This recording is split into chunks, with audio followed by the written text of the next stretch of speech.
Hello, hello, hello. What is up, chat? How are we doing? Actually, I am going to keep playing that, but quieter. I think that's fine. Yippee! How is everybody doing? All right, I want to set some ground rules, first of all. So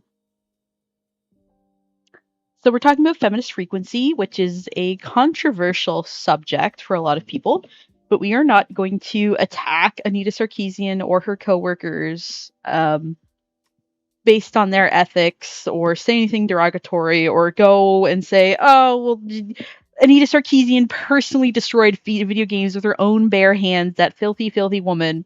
Like, we're not going to be doing that. Today, the goal is to tell if, the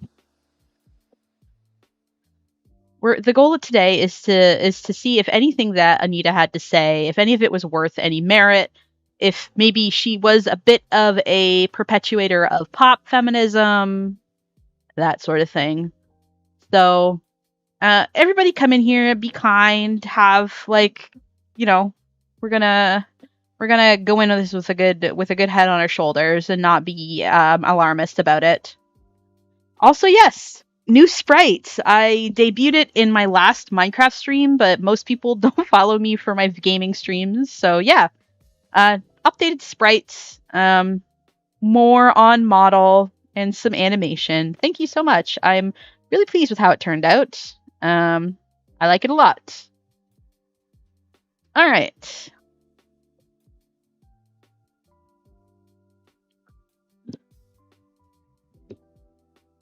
We're going to watch a couple of her videos today. There is one that I like, and we're going to watch it first. And there's a couple that I don't like as much, and we're going to watch those too. But we're going to watch her original tropes versus women in video games stream videos.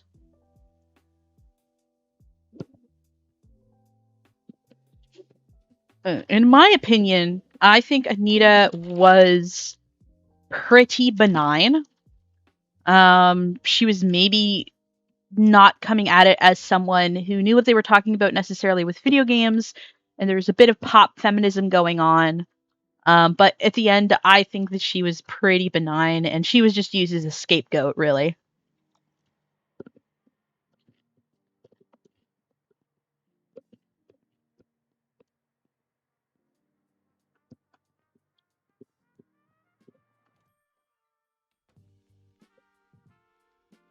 Pop feminism going on. Crim Echo.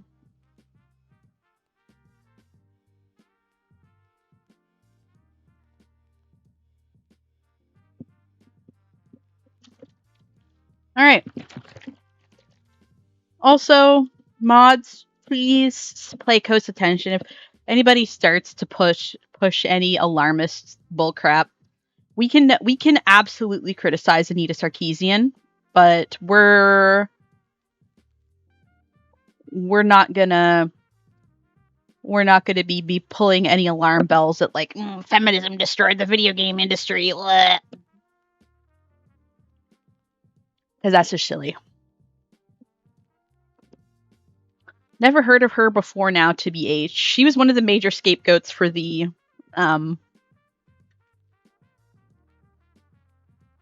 I also realized I just lost my place. And no, we're right here. We're good. We're Gucci. Okay. I am also going to be joined by a couple of folks over on my Discord.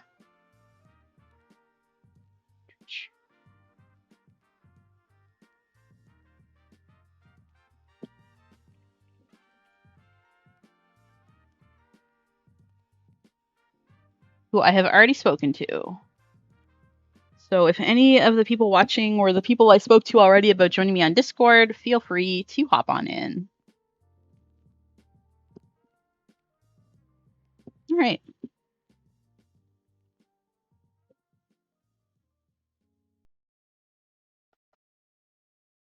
So here it is. This is the playlist. We're gonna watch the one I like first, which is this one. Did something happen to my Discord? I don't have it in the give me a second.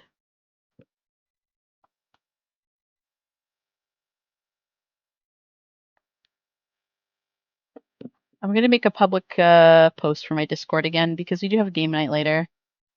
Here, invite people. Hold on a second.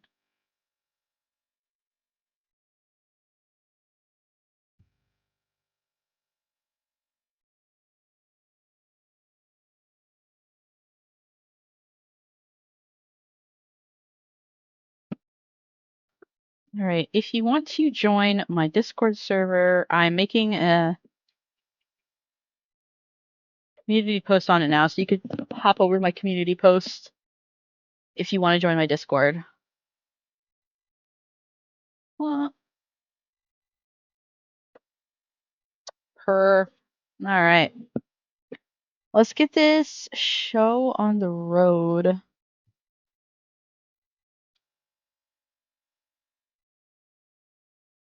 All right.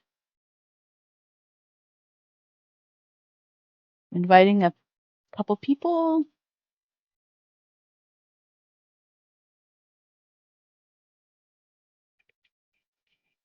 Hello.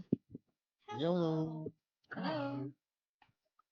All right. So, the first video that we're going to watch today. Ooh, I should probably also share my screen in here. Whoop.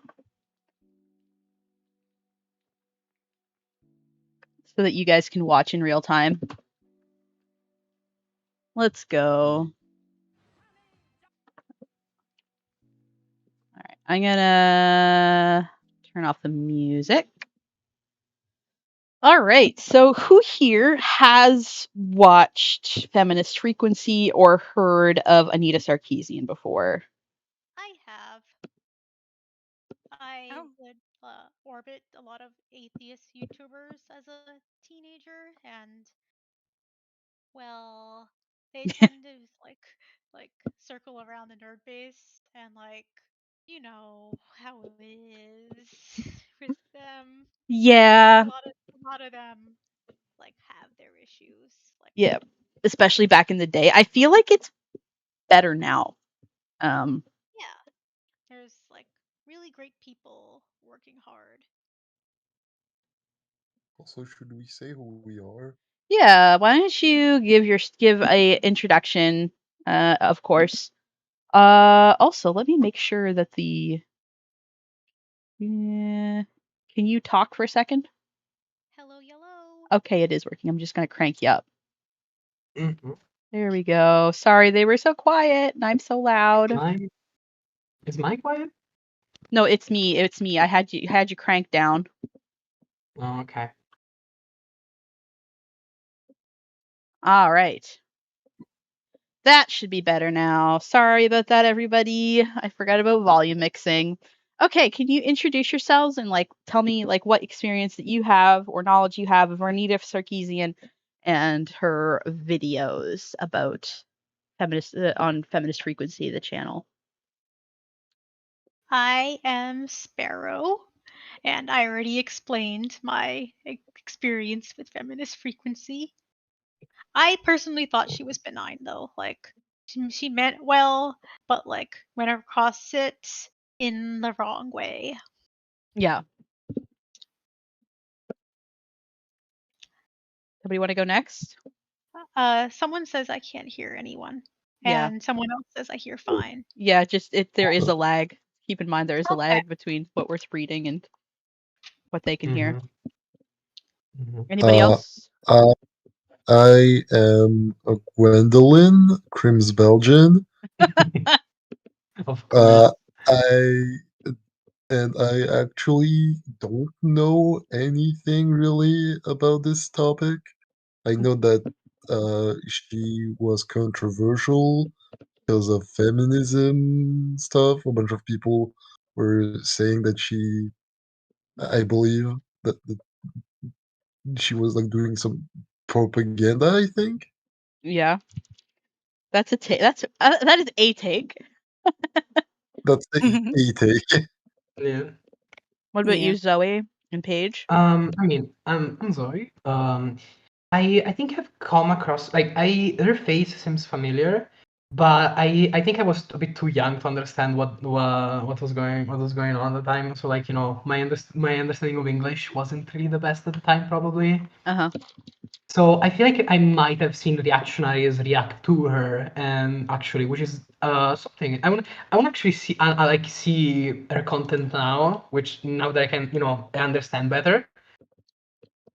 I think she's still making videos, if I were to double check. Actually, Yeah, her last video was a month ago. She covered Furiosa. Someone says, from what I remember, a lot of Anita's points contained a lot of sex negativity, which is par for the course for feminism back then. Yeah, it was very pop feminist. And what about you, Paige? Hi, I'm Paige. I have no relation to Krim whatsoever. You've never met me before. I wandered in here. What happened? Forgive me, I'm nervous. That's okay. So I wasn't a huge purveyor of her stuff. I found out a little bit of it kind of at the right time in my life. I had just gone through a really bad breakup, and boyfriend was kind of stalking me, and it felt like everyone was taking his feelings seriously and none of mine seriously. Mm-hmm. And so kind of pop feminism, baby first feminism was helping me really put a lot of language to stuff that I had felt and really didn't have words for. So like I said, I haven't seen all of her stuff, just a bit here and there, but I found it useful for what it was at the time. Yes, I would absolutely agree with you. She was kind of baby's first pop feminist. I liked her at the time, but I think I've also grown past her a lot. Or I don't know, like again, maybe we'll watch like some of her modern stuff, but at the time I think that like these videos I think are very simplistic and very like they don't paint the broader picture that needs to be painted. But anyway, we're gonna watch first. This is a video that I remember liking. I haven't watched it in a while. I think I briefly glanced at it once when she was referenced in Anthony's stream. Just to be like, oh, this is where you pulled this from, just for some fact checking. But I haven't sat down and watched a feminist frequency video in years, specifically because I knew I wanted to cover her like that on this channel. That is a very interesting like to dislike ratio. Yeah, it's 28k likes, 31k dislikes. and the comments are turned off. Yeah, That well, tells it's the because story. this woman was harassed endlessly. Like she was doxxed, her life was threatened. People knew her address. Like were only imagine. making bomb threats. Like it was bad. Like they had to move. Yeah. Like every bad thing you can imagine happening to a content creator, it happened to her. Yeah. Let's see. All right, let's play. Honey, don't you know I'm more than Pac-Man with a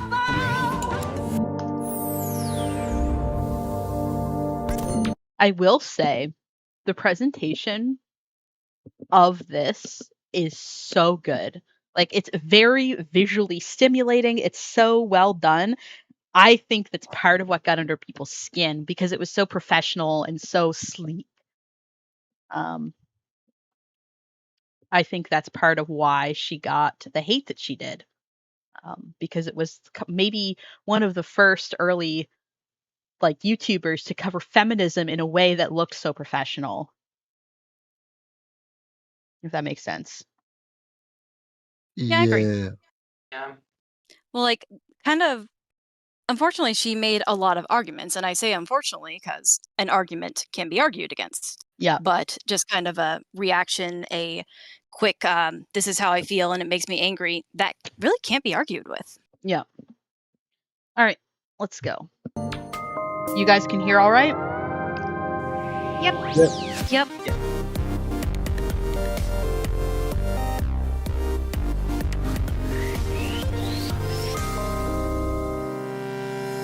In this episode, we're going to shift the discussion away from plot devices to focus on a pattern in character design and conceptualization, which I've decided to call the Ms. Male character.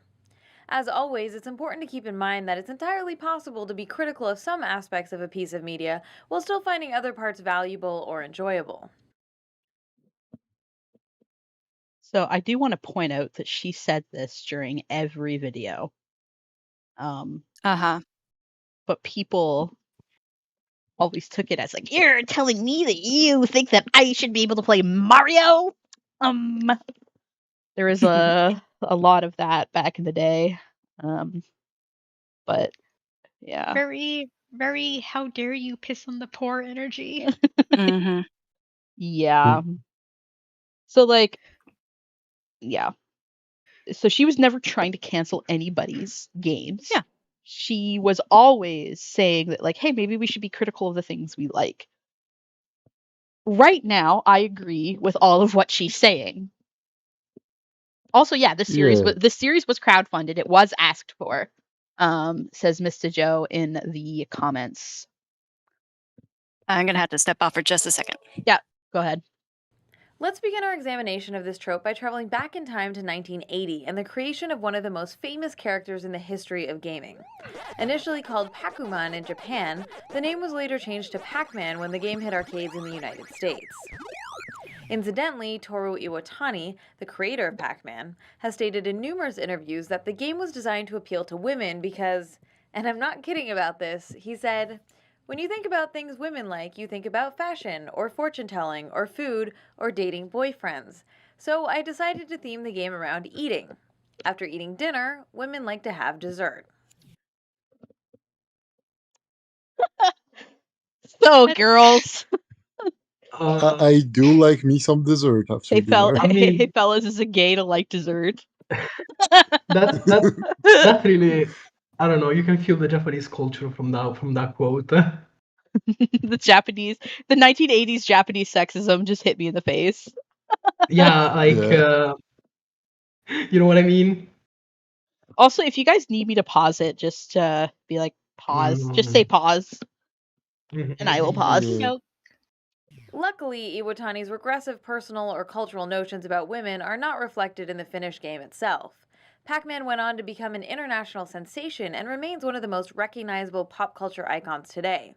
But probably not because women are genetically predisposed to like eating desserts more than humans of other genders. Hi, I'm Lily Tomlin. I'm a Pac-Man freak. It's all right. I can talk about it now. Of course, there was a time when I couldn't. Me too, girl. The next year, a group of MIT students created a mod for the original Pac-Man arcade cabinets called Crazy Otto, which featured 4 new mazes and a new male hero with little legs. The idea was to sell this enhancement kit to arcade owners so they could breathe new life into older Pac-Man machines. But because of a separate lawsuit settlement with Atari, they decided to try and sell Crazy Otto directly to Midway, the US manufacturer of Pac-Man cabinets. As luck would have it, Midway was anxious for a follow-up to Pac-Man and worked to transform the mod into an official sequel. In an effort to continue appealing to female gamers, Crazy Otto was briefly changed to Pac-Woman, then to Miss Pac-Man, before finally becoming Ms. Pac-Man. An 11th hour move designed to avoid potential backlash for the third cutscene, which features a child born out of wedlock.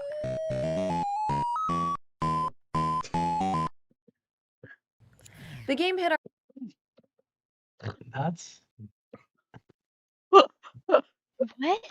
something to add in a Pac-Man game. Well, because she's Miss Pac-Man, she's not Mrs. Pac-Man, so yeah, I guess so. I guess Oh my so. God. Oh God. The Christians must have had a field day with that. I do kind of like the sprite for Miss Pac-Man, though. It's giving. It's good. Yeah, she ate with a little She ate mole. and left no crumbs. Yeah, she kind of did. But it is kind of weird that like, I think that's what the video is going to kind of go into is like, why is a yellow circle with no features male, but like we have to add a bow and like lips and like stuff to it for it to read as female? It's an interesting thing to talk about. Yeah. Mhm. The game hit arcades in the United States in 1982 and was an immediate smash hit, becoming the most Mothra successful wants to speak American. too. Ooh, let's bring Mothra in. Mothra. Also, Mothra, you're a mod. You can just jump in.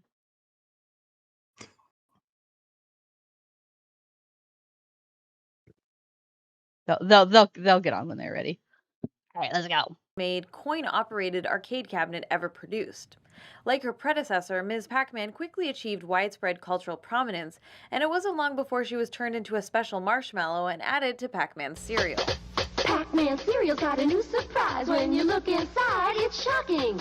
Shocking pink, it's new Miss Pac-Man marshmallow. She's got a shocking pink bow. Ms. Pac-Man was not only one of the first playable female characters, but she also holds the distinction of being the original Ms. Male character in video games. I describe the Ms. Male character trope as a female version of an already established or default male character. Ms. Male characters are defined primarily by their relationship to their male counterparts, via their visual properties, their narrative connection, or occasionally through promotional materials.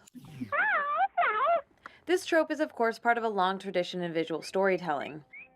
The process of creating Ms. Male characters out of pre-existing male heroes has been especially popular in animation and comic books over the past century. When the female spin-off is an exact duplicate, she is sometimes referred to as a distaff counterpart. Even though the Ms. Male character did not originate with video games, developers have made generous and frequent use of the trope over the years, especially in games marketed towards young people and general audiences.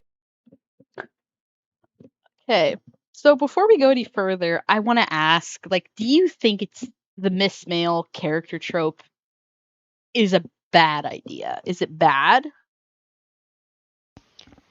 I personally don't necessarily think it's bad. I just think it's uncreative.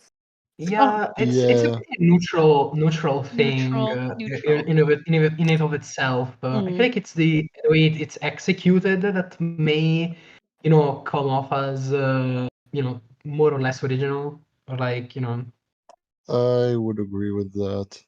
Yeah, I mean, like, I think that in certain cases, like, you look like at a character like Supergirl or Batgirl or something. I don't think it's necessarily a bad thing when that happens. Yeah. Especially if I the intention is to give a bit of is to give like a bit of how do I say this? Diversity? Diversity or representation. You know. I think it can come from a place of like, in terms of like diversity and representation, it can come from a place of, oh, like, women like this thing too. Let's give them a girl version. And sometimes they can put more effort into it past that, but sometimes it's literally just that. And I feel like, if anything, I don't think that's necessarily problematic. I think it's just lazy character design. I would say that Miss Pac-Man, because of what she presented, it's not really like what she's presented so far is that it's not a good example of what she's describing, because Miss Pac-Man is a sequel. And originally, like, they were like, oh, well, we just need to make a new character, and it was originally a completely other guy, and they just decided instead, hey, let's make a female like character instead. That's like a little yellow circle, but like, you could already see that like Otto had different characteristics than Pac-Man. Like, there's not much you can do. I feel like the let's make a different take on Pac-Man came before deciding to make the character a woman. You know what I mean? So I don't even know if this is a good example of the trope.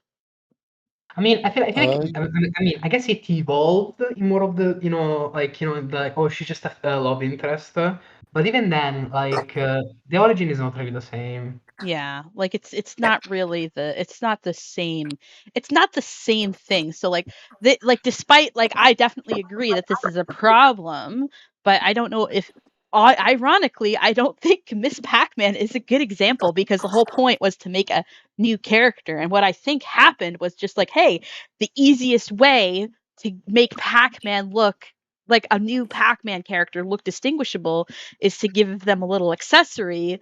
What if we gave them a little bow, and what if she was female? Like I think like that it was less like let's make a female version of this character, and it was more let's make a new character for the sequel, and it just happened to work out the way that it did.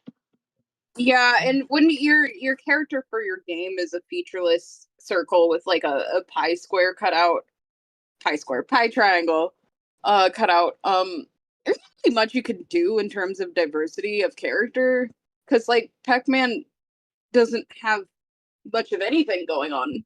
No. Yeah. I Like, actually have an example that is outside of video games, but it's in not adventure, regular show.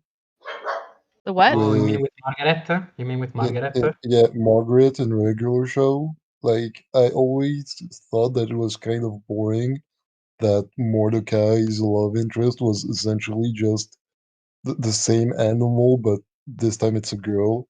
Not even like she's another species of bird. Like Cardinals. Only the male cardinals are red. yes. Yeah, Also, she's trans. so much.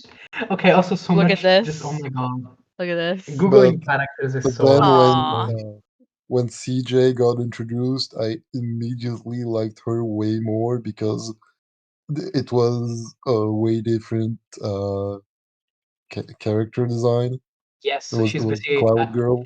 I mean, they did develop her like really. I mean, her development kind of went down the drain near the end because they made her so like oh she's Yeah, jealous every time and she's gonna just destroy everything. And it's not it's not yeah, really the but here I'm best. specifically talking about the The designs. design. No. That you're right. We're just kind of talking about the development of the character. Like yeah, Blue Jays and Cardinals are different, but Yeah, they're different species. my child self, it very much in my brain it was just the same bird. This is with really the colors. real. This is very real. Obviously, Margaret's trans. I mean, Yeah, yes. Yeah. that's the Obviously. only way to. There's no other way to look at that in terms of birds. Yeah. So Mr. Joe in the comments said not only that Miss Pac-Man has been one of the more beloved games in the series by fans and people adored the character, which is true. I would say it's not one of the most beloved. I'd say it's the most beloved out of all of them.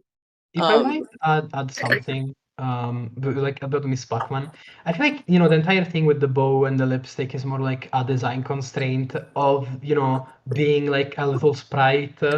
Because like if you reuse Pac-Man just as it is and call him Miss Pac-Man, I don't think it's gonna read as well. Of course, it's very stereotypical, but it's very much like cartoony constraints of like Yeah. making a design readable. I think to the audience. I think also like the fact is that like what she's talking about is making a female counterpart of a male character in order to just to make a love interest or a female counterpart. But in actuality, what happened is they just wanted a new character. Like Otto already had different features, and he was male. So it's a little bit. It's not quite what's going on. She wasn't made female for the purposes of being a love interest. She was made female for the purposes of being distinguishable from Mr. Pac-Man, and for her to have her own game. Like we could talk about Donkey Kong Jr. and how like why does he have a shirt and Donkey Kong is just like a fucking monkey? Like, you know what I Why does he mean? have a tail? Why does he have a tail? Like, why is he a monkey and like why is he an ape? I don't think Donkey Kong Jr. has a tail. Yeah, no. Not Junior. Sorry, I'm Diddy Kong. I got confused with Diddy Kong. Yeah, but like you could say like a similar thing from Donkey Kong Jr. He was like meant to be like a sequel character, but they kept him a boy. I would definitely compare Miss Pac-Man more to Donkey Kong Jr. than I would to say Minnie Mouse, you know? Yeah. I feel like there is some merit to the argument though, because not a lot of people, unless they're like really, really interested in the game or they're really interested in video games in general, a lot of people are gonna know the conceptual design process behind. No, of course. But if you're criticizing if you're criticizing Miss Pac-Man conceptually, then I think you have to know the context in which it was created. Were you going to say something, Yes. Sparrow? Yeah, that guy is shy says you can only do so much with 8 pixels. Yeah. Like, Mhm. like limited by the constraints of the hardware, and like I'd say there would be much more creativity if the hardware wasn't like that. Mhm. But like, Also, there's also like, I'm noticing the someone say, "Is DK Jr. a monkey or ape?" I have great news for Wait, you. I got Apes confused. are monkeys. All apes are catarrhine monkeys. But anyway, let's not have that discussion right now. Sorry, Sparrow. I think I No, interrupted you. Yeah. What I was going to say is like even then, like constraints in like certain media give iconic designs, like especially like this is not my nostalgia goggles doing this, but like a lot of the times pixel art makes such lovely character designs because of like the constraints and how it like Yeah. how it's affected by that. Yeah. Oh wait, are you guys getting ads? Yes, I am watching too. You shouldn't be getting ads. I told it not to do that. Hold on a second. In the meantime, a little fun fact: modern Donkey Kong is actually Donkey Kong the Third. Yes. Yeah, that's true. Actually, no, they retconned it in the movie. I mean, but the movie is on its own universe at this point. Also, I don't think there's the live stream for it. And also, Cranky Kong is the original Donkey Kong. True. I'd be cranky too if Mario treated me that way. Yeah. Mario had a really bad day. It's okay. All right. One bad day. Insert mid-roll ads manually. You're always one bad day away from stomping on Goombas. Look, I'm Italian. I know this. Oh, I just want That's to say, weird because I told it not to insert mid-roll ads unless I specifically tell it to. I will turn monetization off for now, and I'll turn it on when I'm done streaming. No money.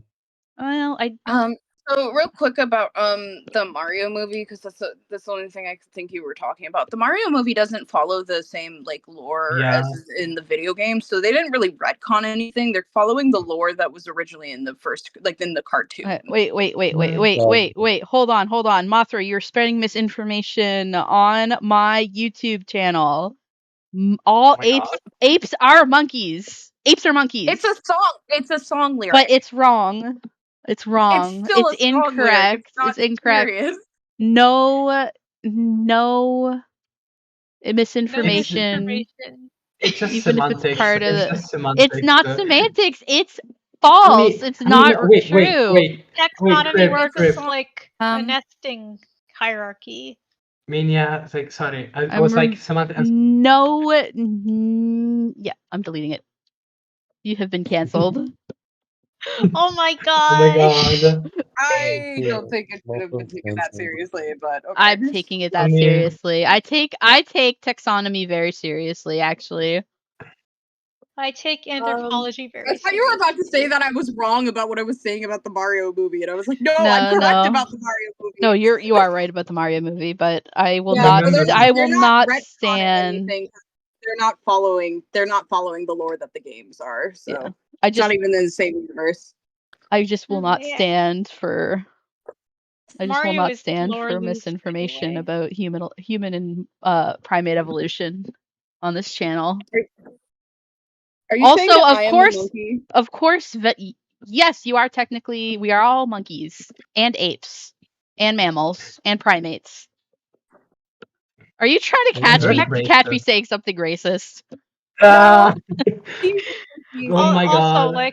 like taxonomically speaking, we are Lobefin fish. Yes. Very mean, funny. Also, We are I mean, yeah. fish. also, of course, VeggieTales would be saying shit about how monkeys and apes aren't Well, how apes the- aren't monkeys because it's a Christian cartoon. You can't Well, believe what oh, they say about Prim, anthropology. Okay, that Prim, song, it was real about like quick, Prim, it was about like a the point of the safari. song is Larry the Cucumber is wrong. Oh, I Mhm. see. Like And they Bob can't. the Tomato is always like, Larry, I don't think that's very sound logic. And he's Mhm. like, no, this is totally correct because he starts applying it to everything that has a tail or lacks a tail. Oh, I see. I It's- see. Yeah. All I right. think we Like, got there's like Okay, this we get Italian, we're getting like, sidetracked. We're getting sidetracked. we Yeah. are. So sorry. I don't think this is the stream where we can do this. Arcade. And Miss Arcade. Miss Arcade. Wow. Don't talk to Miss Pac-Man. Into the tunnel. That couple's in love. Yeah, with Miss Pac-Man. Let's explore this trope in a little more depth by asking a simple question. How do we know what gender a particular She character ate. is? Other than their names, how do we know that the I don't know collection why of the pixels on eyes the right were- signal male, while those on the left indicate female? Well, in order to Eyeliner. differentiate Ms. Pac-Man from her already world-famous counterpart, her creators added a series of stereotypical design elements. With only a few pixels to work with, designers built on top of the original Pac-Man template, adding a red bow, red lipstick, an eye with makeup, long lashes, and a mole as beauty mark. Even though Ms. Pac-Man is essentially a personified shape, in promotional materials she's presented in high heels Okay. with long legs, jewelry, Yes, and sometimes a feather queen. boa. Oh, it's like the green The design M&M. elements that were used to transform Pac-Man into Ms. Pac-Man are referred to as feminizing gendered signifiers. Whoa. The bow, the makeup, the long Whoa. eyelashes are all Okay, here's my headcanon. Otto is trans and became Miss Pac-Man. I mean, look at those And legs. then Pac-Man fell in love with her, and now they're together. Exactly. Actually, that's in my why the headcanon is that Pac-Man funded Otto's transition into Miss Pac-Man. I That's wonder. why, and that's why the baby was delivered by By a stork! Oh my stork. God! Yes. Oh my god, that's because so clever. Miss Pac-Man Okay. You're- couldn't get pregnant. Your Yeah. brain is so huge, Gwen. Krim, I wanted to ask, has she ever talked about the green M&M? I feel I like she would have don't- something to say about the green M&M. We'll have to investigate that. specific stylistic choices.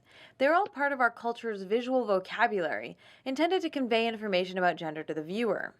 Game designers use these stereotypical attributes as a sort of shorthand to quickly identify a given character as female. Childlike hair decorations are by far the most frequent accessory used for this purpose. Childlike. Also, I feel like if she Childlike. made this video now, nobody would take her seriously, including feminists. They'd be like, "Shut up! Let Yeah. Miss Pac-Man eat. Like, let her. She left no crumbs. You know what I mean? Like, I feel like this Could I- kind of video would not fly today." The thing Could is, I- like, for me Paige, personally, can we let Paige talk for a second? yeah, go right ahead. No, sorry, I had to step aside for a bit. Well, I do agree with her point of like the featureless shape. That one gets to be male Yeah. with no features, whereas like features at all show you're female. And Yeah. like I do kind of agree. Like it's like why couldn't he have gotten a little cap or something? Yeah. I feel like that's I wish we could have more characters like Pac-Man that could just be female. That being said, I don't know if you were here for when we were talking about the fact that like the different design came before deciding that Miss Pac-Man would be a woman. Mhm. Yeah. So like I But I'm feel just like, saying, like- my opinion is that Miss Pac-Man is not a good example of the Miss Male trope just because of the design history which Anita went over. but I just Well, like That's actually a Also, whole. I feel like bows are gender neutral anyway. Like I sometimes use it. Yes, they Sorry, are. continue Paige. I was just saying like if even with the retroactive of the original design, then why does the original not need designation to now be male? Yeah, sort of like how the Teenage Mutant Ninja Turtles were given. They were all given more characterization. Why couldn't we have done that to Pac-Man? You're right. You're absolutely right. I mean, yeah, no. And like Even I don't think it was malicious at all. I just think it's kind of a just like the kind of seeing male as default, and any male as default, like that, just a shape, oh, when you put something with feminine features, oh, now it's male. Yeah, An interesting. that Sorry, go ahead. that is also a thing I've seen with Hollow Knight, where the player character, the knight, is very much non-gendered at all, but every person I've seen play the game for the very first time always refer to the knight as masculine. Even women who play the game for the first time refer to them as masculine. One character that I think is really interesting about this is Birdo, or Birdetta. Oh. Yeah, Birdetta's interesting because in her first appearance, she didn't have a bow. She was just like a little pink dinosaur that spat eggs. But we think of her as the female counterpart to Yoshi, despite Birdo pre-existing Yoshi. Exactly. Which is interesting because Yoshis are a species, and like the Yoshi we know is male. Like the green Yoshi that is Mario's friend is male, but I think like we see it as a more masculine character design when the fact is that it isn't really. And basically the only difference between Birdo and Yoshi, because Birdo and Yoshi's all have different colors, but like the main pink Birdo has a big red bow, and Yoshi is, like there doesn't really have any gender signifiers. You could say his boots are a little masculine, but even then's like that's kind of a stretch, I think. That's interesting because that's an example of like a female character like having an accessory after the fact to make it look more female despite what is considered its counterpart. I don't know, coming after it and being male. And I don't know. I just think that's a very interesting.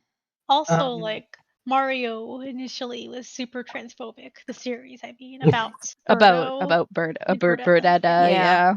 yeah. Yeah. Super Paper, not Super Paper Mario. Paper Mario Color Splash was a lot less transphobic about her because, like, I didn't play what's it, the one with the DS, but like Color Splash has Birdo in it, and she is considered like a celebrity and beautiful, not like insulting her like with Yeah, I think they we've were like insulting, demeaning her in Superstar Saga, for example. Yeah, I think that things have come a long way for Birdetta, as well. I'm so glad for her. Mario There is lore, deep lore. There's a very interesting channel called Moon Channel that goes over, particularly with Vivian, kind of using her as the example of like how attitudes toward trans people in Japan specifically have changed over time. Yeah, kind of going from a like, oh yeah, you're still a guy even if you're in a dress, but we'll let you be a woman. We don't agree with you. To, oh, that's a pretty lady. Yes. Yeah. I sent the picture of Birdetta.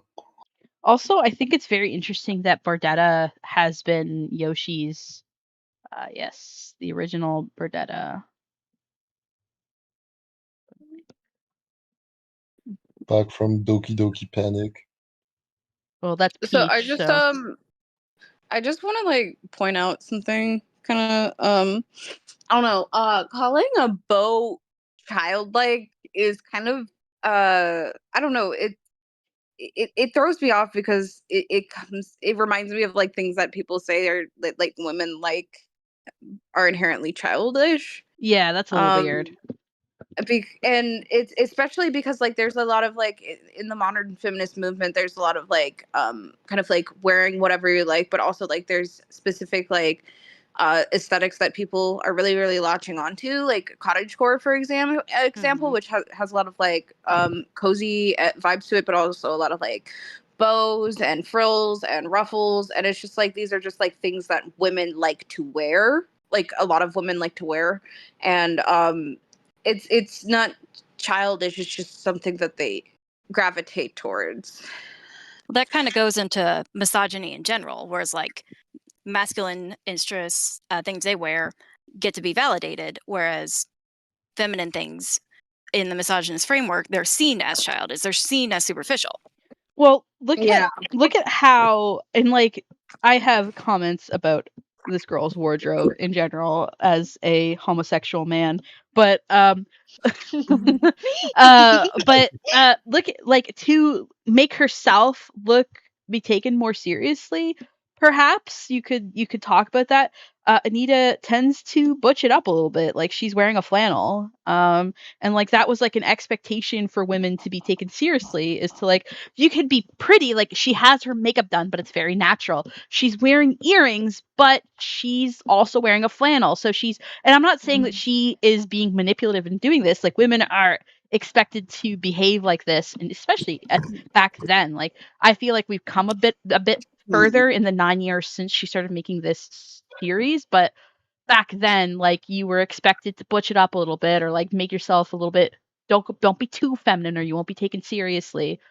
And that even Yeah. comes down to the way that she is dressed, and it's not something, and it's like, it sucks that women are told you have to be a little bit masculine, you can't be too feminine, or you can't be taken seriously. And in response to that, you call something like a bow childish because you've been conditioned and you live in a world that's telling you that you have to be more masculine or you can't be too feminine, to be taken Yeah, and seriously.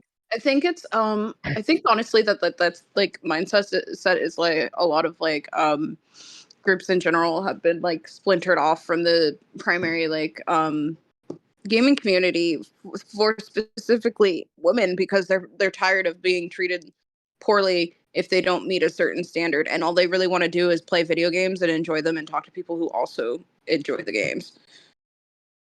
It's kind of like the difference between assuming that the bow itself was the problem versus the attitudes toward it. Yeah. Mhm. Because like if Miss Pac-Man wants to be super duper pretty and like have her makeup done and wear lipstick while she's like running away from ghosts, I think she should be allowed to do that. But like there is no other like female counterpart that was doing it at the time, so that's like another thing to talk about, right? Mhm. Yeah. You know, there's like a lot of things going on here, I think, and we can't discount any of them. But anyway, I'm going to continue playing the video because we are 50 minutes into the live stream and 5.5 minutes into the video. Look, Let's it's keep- How many it's a topic that videos do gets we you. have to watch? What? Yeah. How many videos are we set to watch? I was thinking at least 2. maybe There was a thing. 3 to kind of like revisit what she's doing now. But I again, I am saying that this is a video that I generally agreed with at the time. So anyway. There was a Oh, thing I wanted somebody to bring brought up. up Bluey as a great example of like, Oh, I was going to. Yeah. yeah. Oh yeah. A lot of people think Bluey's a boy, despite the Oh, fact yeah. that in the show they call her a girl all the time. I saw on Twitter like a screenshot of someone saying the woke people are trying to make the dog gender non-conforming for being blue. The funny thing is, like, Yeah. But that's she's not like the first example. but Bluey is a blue healer. Like that's the Yeah. species. Yeah. Or the breed, I should say. I swear I- it's possibly a troll. I hope it's a troll. I genuinely did fall for that though. When my I God. first saw an image of Bluey, I thought Bluey was a boy because stupid brain, Blue equal boy. Also, I wanted to add a thing before.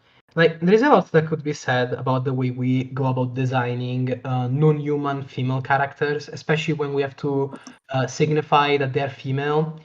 A very peculiar example, but the penguins in Happy Feet, the males look normal, and the females are like so weirdly, like, you know, Curvy. Yeah. curvy, but like in a very humanoid way. Even like the chest feathers are supposed to be like this kind of chest, and it's really like look at her, look at her chest and everything. Look at her like. They have to Ugh. imply cleavage. Otherwise, how would you know she's a girl? Yeah, but also again the curves like. It is like it's not gaming related, but you know, it's still like it still feels very relevant to the entire conversation of the way we go about like, designing. Why does this bird? Why does this What bird if have she's titties? What is happening? no, also like big shapely shapely waist? I don't know how else to describe it because like then you look at Mambo and he looks normal. Like he looks like a normal. I mean, not really normal because like He looks like a his top off. baby. He looks like No, a because like baby. his top off. It's like imagine an adult man with the head of a baby. Yeah, it's so neotnic.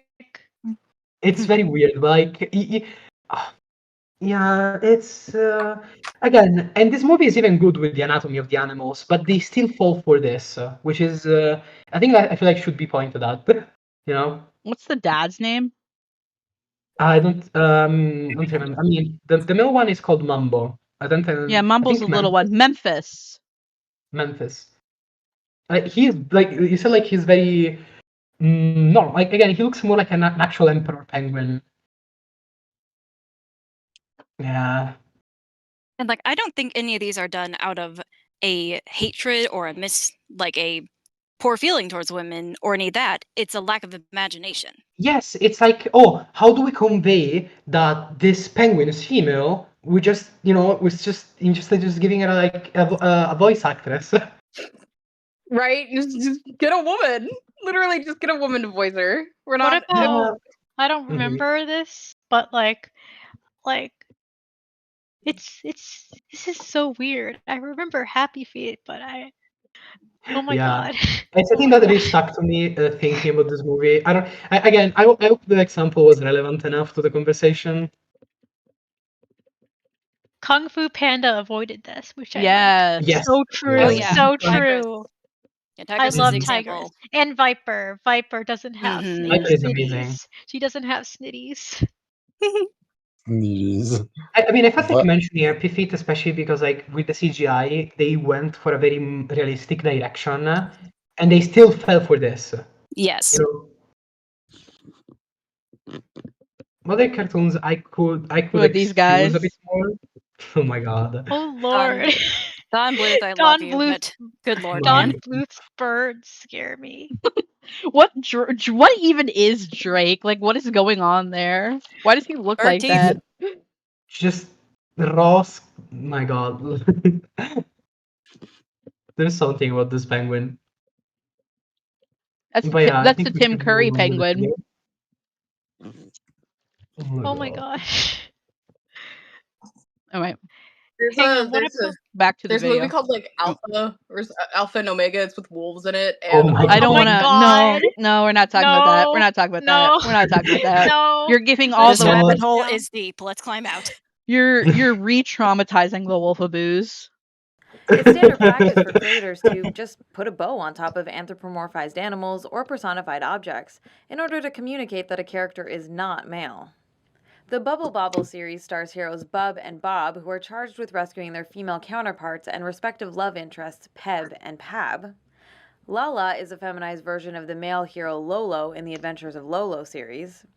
Mimi fills this role as the main protagonist's girlfriend in the Super Monkey Ball games. In Disney's popular Where's My Water mobile games, we know that Allie is female because she's the only alligator who wears a bow. Okay, wait a minute. What about the ice climbers? Yeah. Ice climbers are okay, I think. I always just kind of thought the ice climbers didn't have a gender. Not gonna lie, I didn't really some look of into it. these, again, I feel like some of these you can chalk it up to like more cartoony, like just like the cartoony designs. But the male the male characters get to be neutral. That's the problem. None of the female characters get to be neutral. That's the issue. That alligator is very cute, though. Yeah. Yeah, she ate, honestly. Well, it's like with a neutral character, you can safely assume they'll think it's male, but you couldn't safely assume they'd think it's female.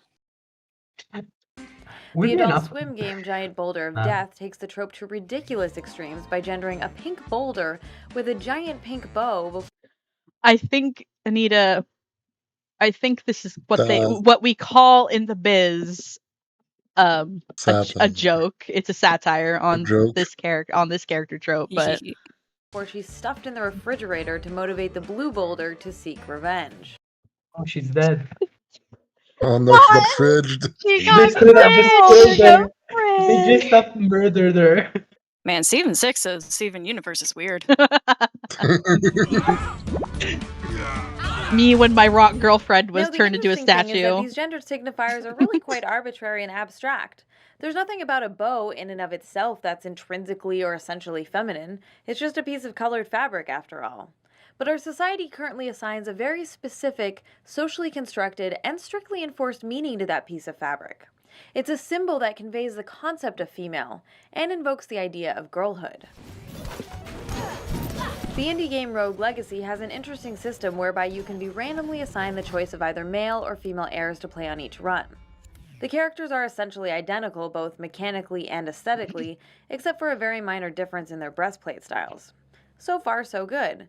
But all the female heirs also have a strangely conspicuous and completely unnecessary lavender-colored bow on top of their armor.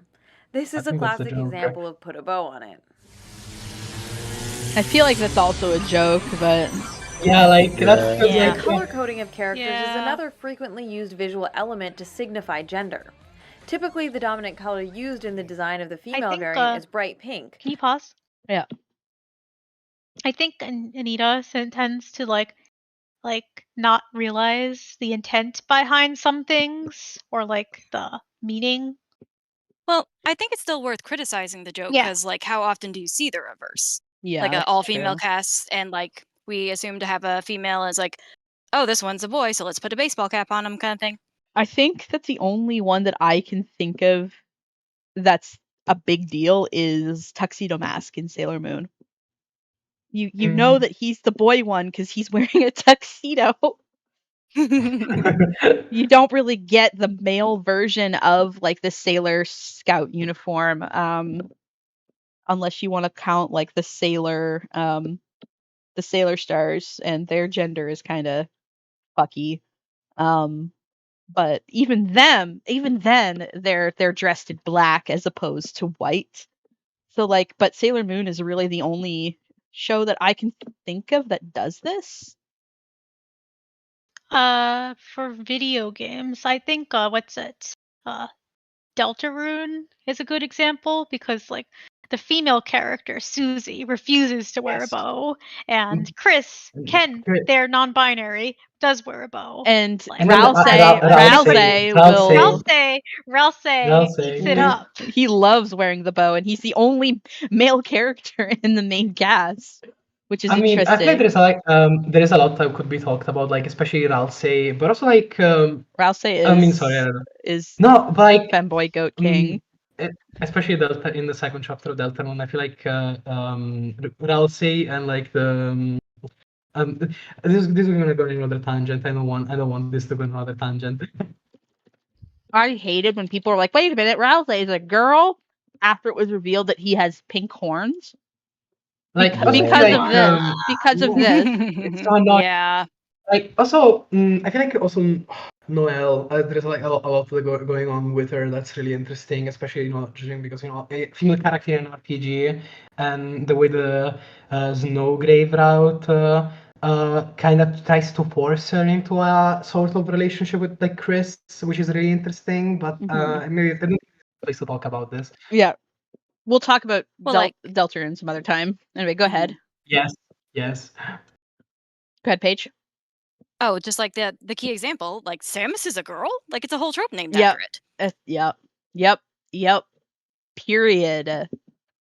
Although sometimes Go ahead. People like get shocked by subversions of the like hyper feminine character, or like being like a boy, or a like masculine coded character is a girl or a non-binary. It's baffling, and I think the Undertale and Deltarune main characters are excellent examples of it. Was like, well, they're kind of featureless, genderless characters, but people tend to say that Frisk is female, or I see people say Frisk is actually non-binary, but I've also seen female. But always assign Kara, who has pink rosy cheeks, to female, and then Chris, who is kind of more disheveled, I suppose, as male. which doesn't So was silly to me. the interesting thing with that is that Frisk and Kara were essentially made to be like for the player to kind of just Mm, project whatever gender they want onto, I while don't think so. Chris was I don't think so, because I think that's the impression you're supposed to get at first, but by the end of the game you're like, oh, Frisk is their own individual person. Mm-hmm. I mean, Like that one. You can go, Zoe. No, I mean that one especially really talks. Like, I mean, at least like it seems to be really talking about like how, like, the way we control a character and how we, that really isn't right. Like there's like a lot of themes about control and like forcing people to do stuff they don't want to. And also forcing, again, there's no grave route is really interesting because we are forcing roles upon these characters that they're not meant to. Like we're masculinizing Chris. We are basically putting Noelle in this role of the damsel in distress, which is again very peculiar. I don't know. Yeah. All right. I was gonna say that,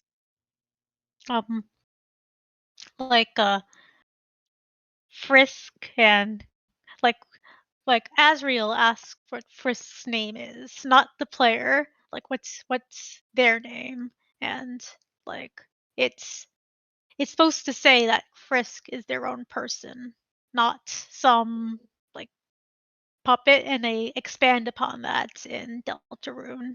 Yes. Yeah. But Asriel's the only one that asks the human their name. They're never referred to with the name that we used. They're always just called the human. Up until Asriel asks them their name. So I think the projecting on Frisk is a kind of like a thing that you think you're supposed to be doing, but it was revealed that all along, like, nope, you weren't supposed to be doing that. And also, I think Kara refers to themselves as more of a demon that's the demon that I don't remember. It's been so long, but they Hello? I forgot. It's okay. I forgot. It's the demon that shows up when you call its name. Yeah. Yeah. Not just Not Kara just that kid. Yeah. Yeah. I think, but like I bring them up because it's very interesting that people give them different genders based on things like the color palette and like the rosy cheeks or how disheveled and menacing they look, when they all basically have the same design philosophy and gender, and they're fulfilling the same role. Something interesting. Anyway, I'm gonna continue playing if that's okay. Yeah, sure. Typically, the dominant color used in the design of the female variant is bright pink, although sometimes a purple or pastel palette may be used. In the 1985 NES classic Ice Climber, player 1 controls Popo, who wears a blue parka. If you have a second player, they can control Nana, who wears a pink parka. Amy Rose was designed to be a pink female version of Sonic, especially in her early incarnations. Command Girl Video is the female version of Commander Video in the Bit Trip Runner indie game series. Her dominant color is purple, she sports a giant bow on her head, and in Runner 2, she is suddenly and conspicuously buff. Why is she stacked? I think this is another joke. It's a joke, but I don't vibe with it. I don't like it. New transition goal just dropped. I love that her another unrealistic standard for women. I love that her chin just seamlessly transitions into her boobs. Oh my god. Who do you think took your chin? Oh my god. Okay. Busty. The most commonly used gendered signifiers, or feminizing accessories, are bows, lipstick, long eyelashes, and the color pink. But there are a whole host of other design elements that, in combination, serve the same purpose. Other signifiers used to differentiate women from men are pigtails, high-heeled shoes, painted nails, pronounced makeup, especially blush and eyeshadow, midriff-bearing outfits, exaggerated breasts with exposed cleavage, and a heart motif in their design or powers. Pretty Bomber is the protagonist's adversary and sometimes love interest in the Bomberman series. And just to make absolutely clear, there is no confusion about her gender, she's decked out in pink, has a giant heart attached to her head, and also throws heart-shaped bombs. Gendered signifiers are not mandatory for the Ms. Male character trope to be in effect, but these types of stereotypical attributes do serve to mark female characters as decidedly different by virtue of their feminine presentation. Now, just to be clear, there's no inherent problem with the color pink, makeup, bows, or high heels as design elements on their own. And of course, people of all genders may choose to wear any of them from time to time in the real world, and there's nothing necessarily wrong with that either. However, when designers choose to use the Ms. Male character trope and its associated visual stereotypes to specifically distinguish female characters from the rest of the cast in a fictional context, it has a few negative consequences. One repercussion of constantly relying on feminizing signifiers for character design is that it tends to reinforce a strict binary form of gender expression.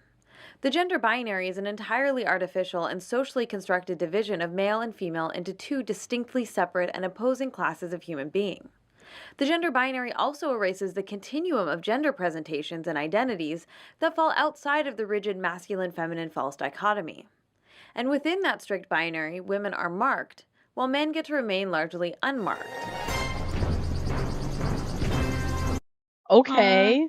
Okay. Are we going to talk about the Koopalings? Yeah. Oh, Wendy. Oh my god. Oh, boy.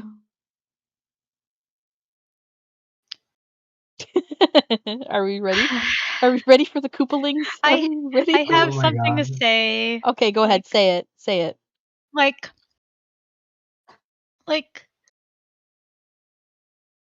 I forgot. I'll think about this later. I think I'll get some water. Okay. All right, we're gonna talk about Wendy Okuba. Let's freaking go. In the Mario franchise, the Koopalings were originally described as Bowser's 7 children. All of them are male except for one named Wendy O. Koopa. We know she's female because her designers use practically every hyper-feminine frill and accessory available to separate her from her male siblings. Wendy's 6 brothers, by contrast, are unmarked by gendered identifiers, which means they get to be presented in a variety of creative ways. Roy's pink. Ludwig's design communicates intelligence and arrogance, while Lemmy's reveals his playfulness, and Iggy's makes him seem maniacal and a little unbalanced. Sadly, Wendy's identity is limited by the fact that she's covered in superficial gendered signifiers. One look at her and you know she's female, but not much else. I mean, like, I wouldn't say that. You kind of get the impression that she's kind of a little bratty and maybe like a little bit materialistic because of the jewelry she's wearing. I don't know. What have I missed? Yeah. We're talking about Wendy. Mm-hmm. Wendy has always come off to me as like a daddy's girl. Like she's definitely like, if she'll see something she wants and she'll just go up to Bowser and she's like, I want that. And I'll be like, okay. Buy it for me. I see the vibe. Buy it for me. Buy it for me. But no, like I do get what she said. I do get what Sarkeesian is saying here, though. Like it's unfortunate that it's all that Wendy kind of gets to be. I've tried. Yeah, it leaves much to be desired. If we're doing headcanons for the Koopalings, then Morgan Koopa Jr. is super gay.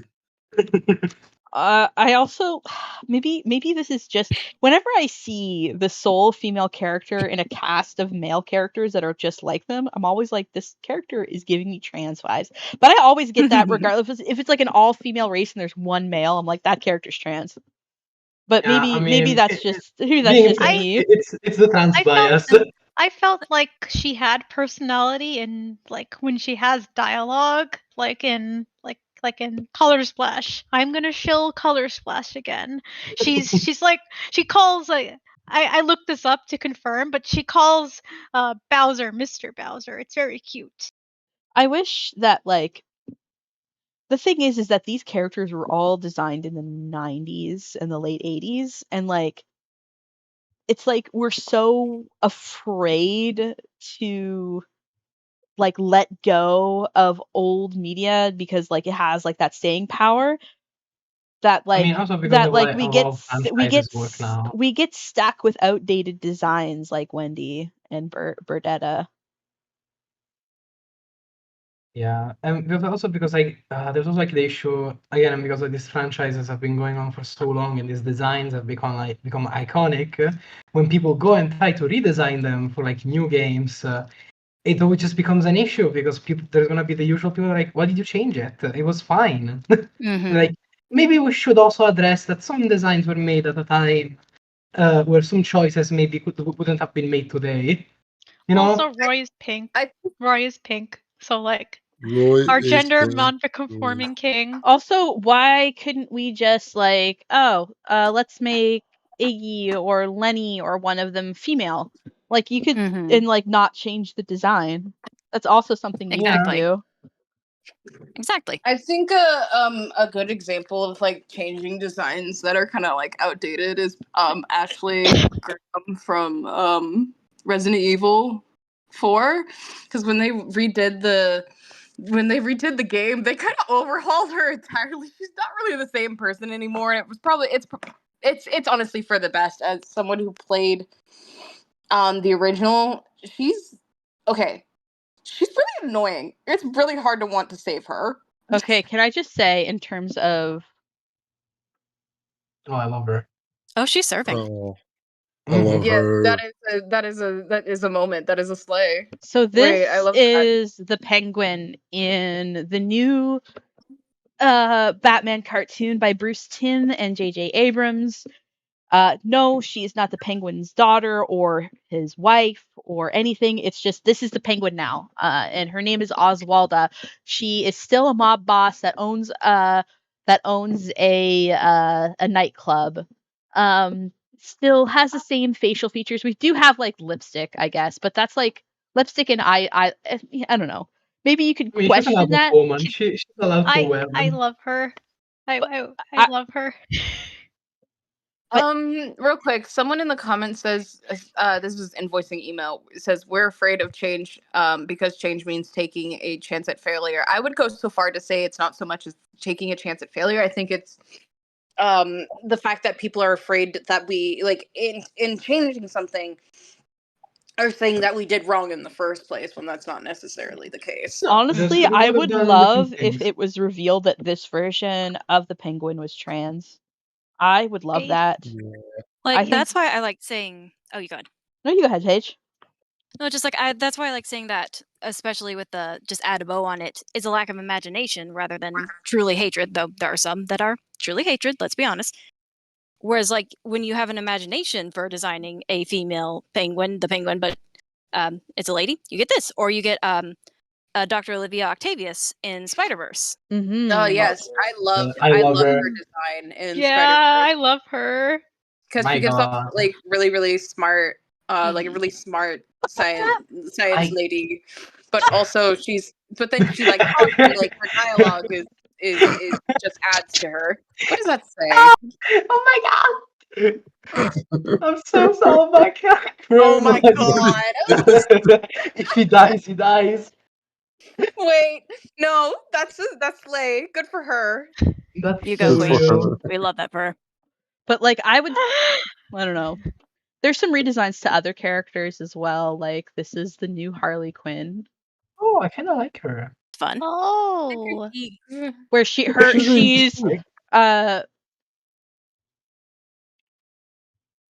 she's completely removed from Joker in her backstory.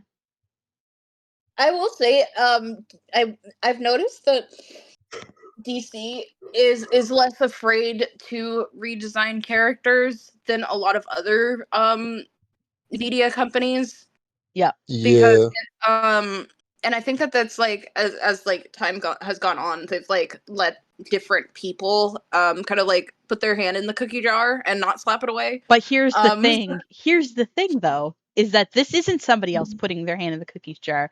This is Bruce Timm finally getting his hands back on his character and saying like, well, this is what an actual mature and more dark Harley Quinn would look like and what she would be like.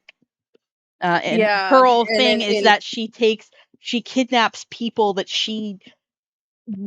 that were her patients as a psychiatrist, and she makes them, it's basically like evil scum of the earth people that she then fixes with like brainwashing. It's really interesting, I think. Yeah, that's very I think interesting. that is very interesting. And honestly, like, how many, like, let's be honest, we can only rehash the Joker abusing Harley Quinn so many times. Yep.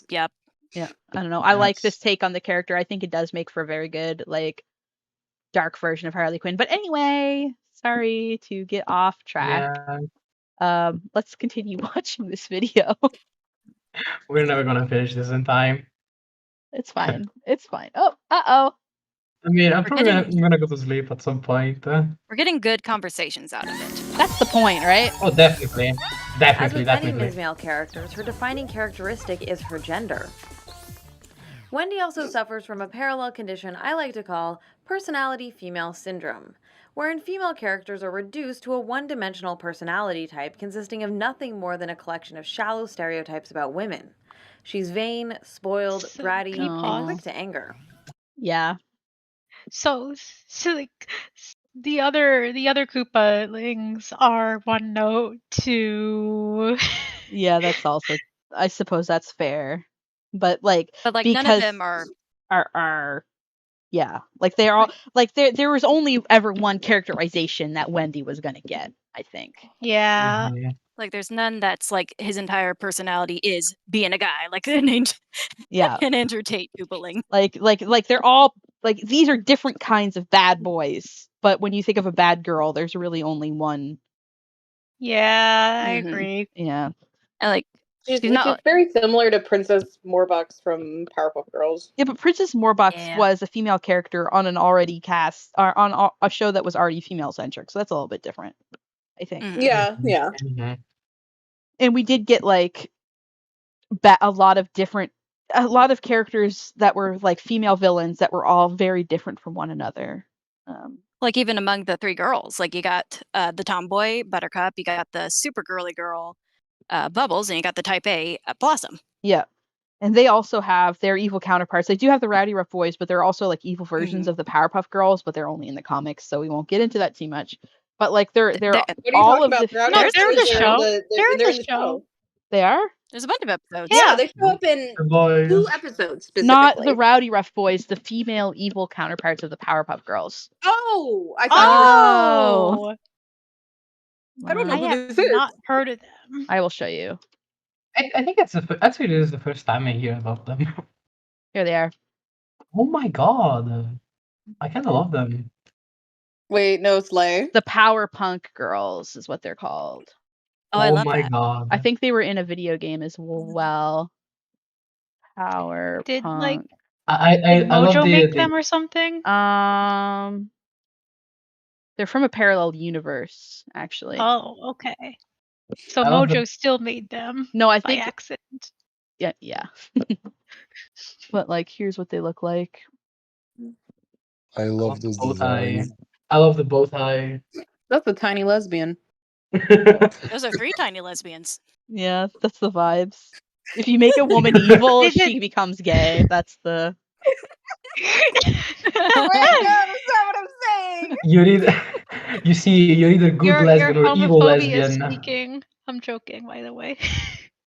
But like, here's their Professor Utonium. He's got an eye patch my- and a scar. Oh, Oh my! That's how you know he's evil. Wait, no. Old wait. man with an eye patch. Hello. Oh my god, hello. Is he love also a Hello, good sir. father? Looks like it.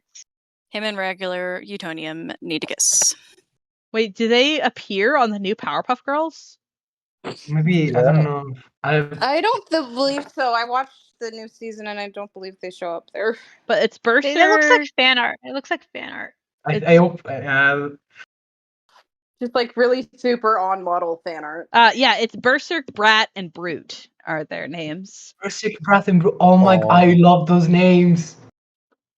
Anyway, let's continue watching. We're getting really off topic.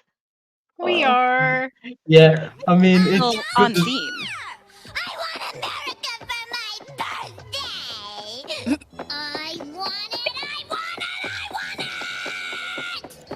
Girl, chill. The Honestly, voice characters are actor's marked by eating. obligatory Yeah, she is, but like, girl, chill. she just likes me for real though.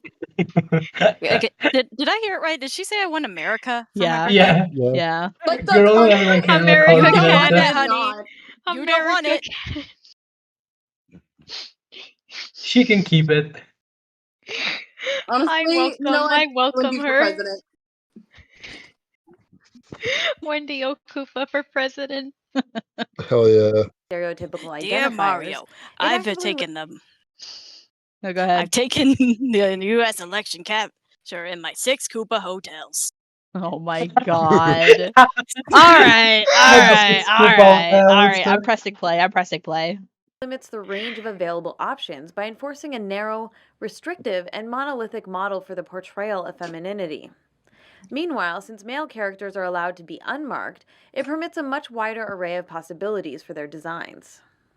I should note that even though pink and purple are strong gendered indicators when combined with other feminizing visual markers, those colors are not the exclusive domain of women.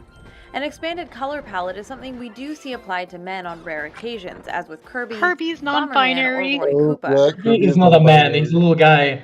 I thought Kirby was a boy.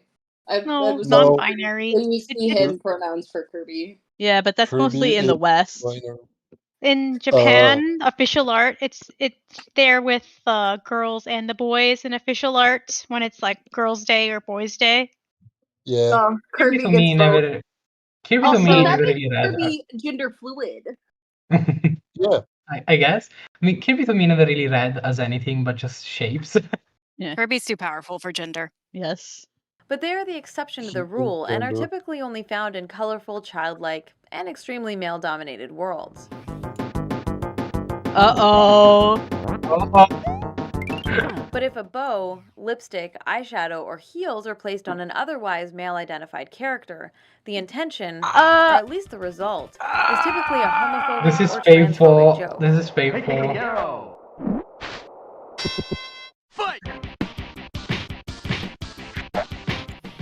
There are a few optional design accessories for men like neckties or baseball caps, but they don't hold the same significance. They're not ubiquitous or strictly enforced, and they're never really used to mark men as not female in larger fictional universes dominated by women. This is something I want to talk about from a trans perspective. It's extremely hard to do something that I like to call telegraph masculinity. To the exclusion of being female, because like as a trans man, it's harder if to pass as a man. I have to look like a cisgendered man. Whereas, and like I'm not saying that it's like a privilege or whatever, but like whereas like a trans woman, if she were to wear her hair a certain way or wear certain clothes, that would automatically make people pause, be like, wait a minute, this person's clearly trying to be read as female. I will call them a woman.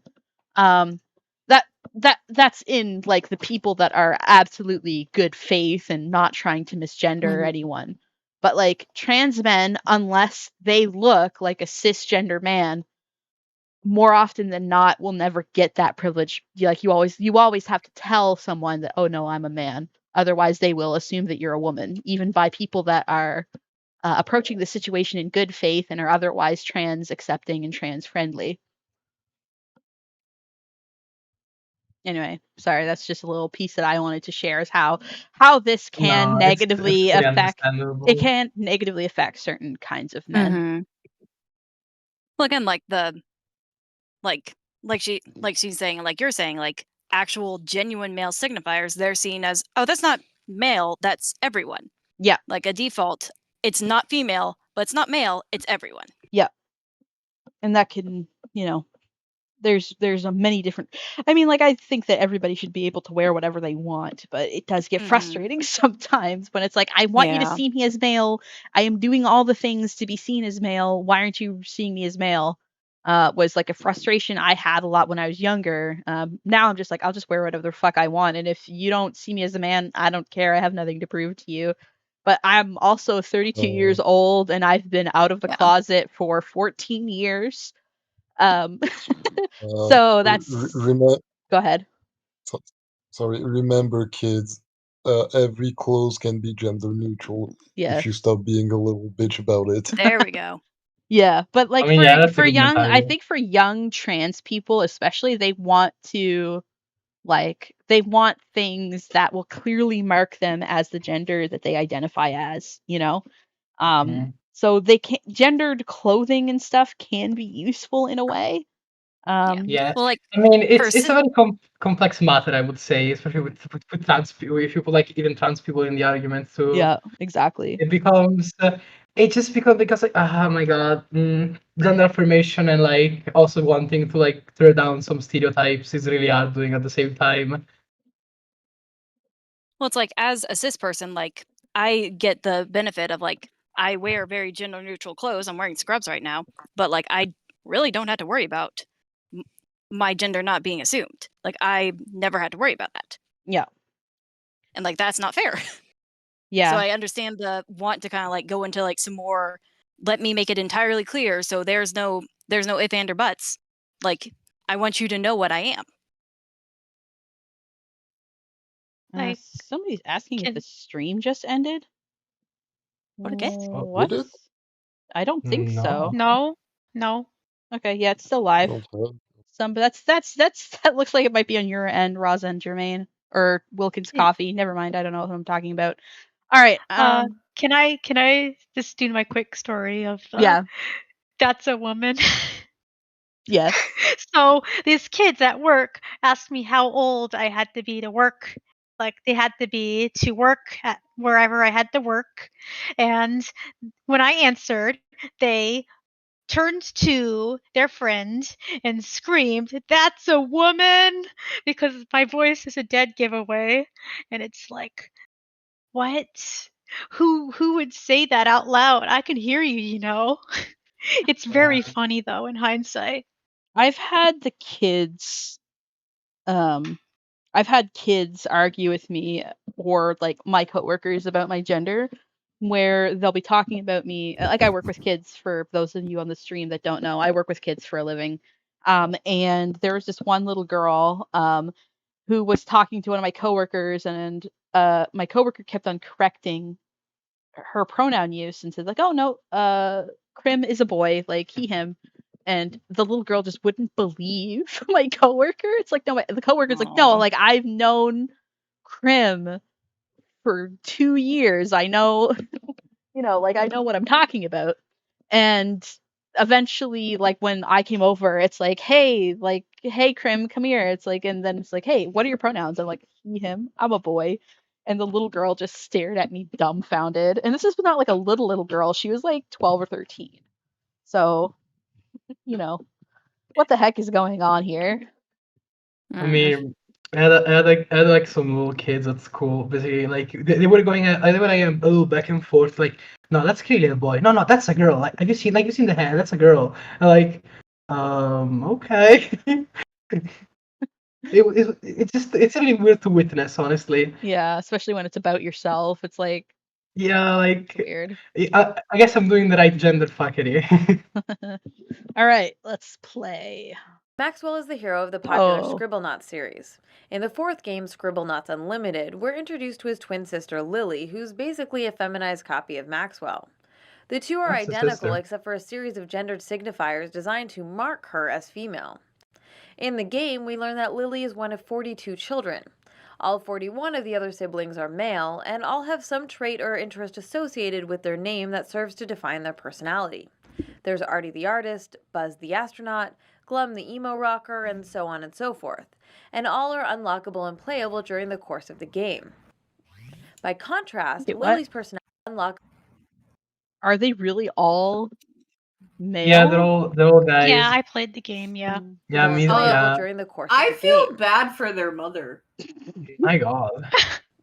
By contrast, Yeah. Lily's personality trait There is was one essentially that being was kind of Maxwell's gender, but like I'm pretty sure he was a guy. Yeah, they're all. I twin. mean, they're all purple-haired guys. one.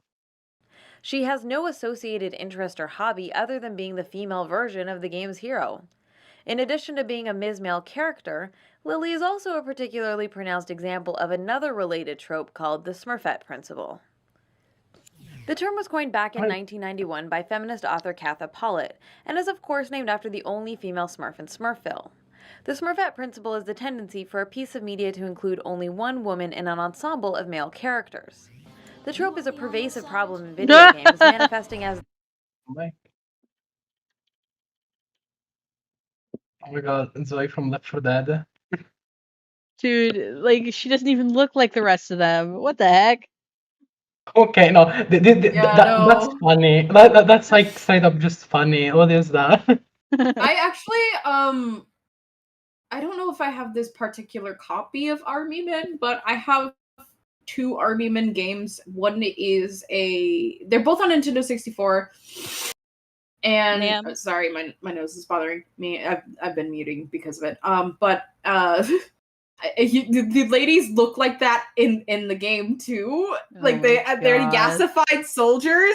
Oh my with god. like their boobies all out, and it's just like I played as them because I thought they was pretty, but it is kind of like silly looking back at it because it's like, why does she have a skin tone and everyone else is green? Ma'am, that is not Army officiated. I would not say that that's not how Left 4 Dead works. There's No, only like, there's she's only just she's not, it's not like they're all one. That's weird. I wouldn't. Also, she's one of my favorite characters in that game. But anyway. Also, it's like it's not like the cast is small. Yeah. And like they Like, could have it would added make more- like another girl, but like also corporate was probably involved. Yeah. And like let's not like ignore the fact that it's a big deal that 2 of the 4 main characters are black. Like that's a pretty big thing to celebrate, I think. That was a big deal back when it was released in like, I think it was 2008. No, it was 2009. I loved Left 4 Dead. I have it in my Steam library. It's one of the only first person shooter games that I'll play. But yeah. I mean, it's really good. Rochelle, don't come for my girl Rochelle like that. Like that's also, there is another female character in the franchise, but when they made the DLC for this, I believe she was playable as well. So I think you can play as her. Anyway, chick in any given grouping of heroes, villains, or non-playable characters. An exceptionally stark example of the trope can be found in the original Mega Man series. Over the course of 10 games, there are 78 bosses or robot masters, and exactly 1 of them is female, Splash Woman, who appears in the 9th game. In the Wii U game The Wonderful 101, 6 of the 7 color-coded playable... No. Wait a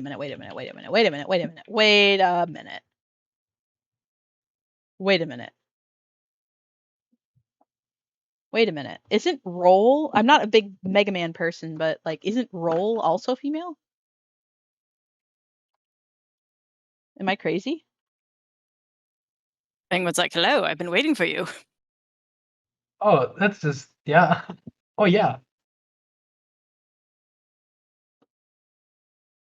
But seeing that that there's only 1 female character in the franchise, like... Did she say female character or boss? Let's go back. I mean, I think she meant it like of the, the robot An monsters, I exceptionally guess. stark example of the trope can be found in the original Mega Man series. Over the course of 10 games, there are 78 bosses or robot masters, and exactly 1 of them is female, Splash Woman, who appears in the 9th game. In the Wii U game, Yeah, but like, I feel like she's stretching. I feel like we're stretching the Smurfette principle here a little bit, because it's like, this whole race of creatures, there's only 1 that's female, and like for Scribblenauts, yes. For the Smurfs, yes. For Left 4 Dead, no. For Mega Man, I don't know about that.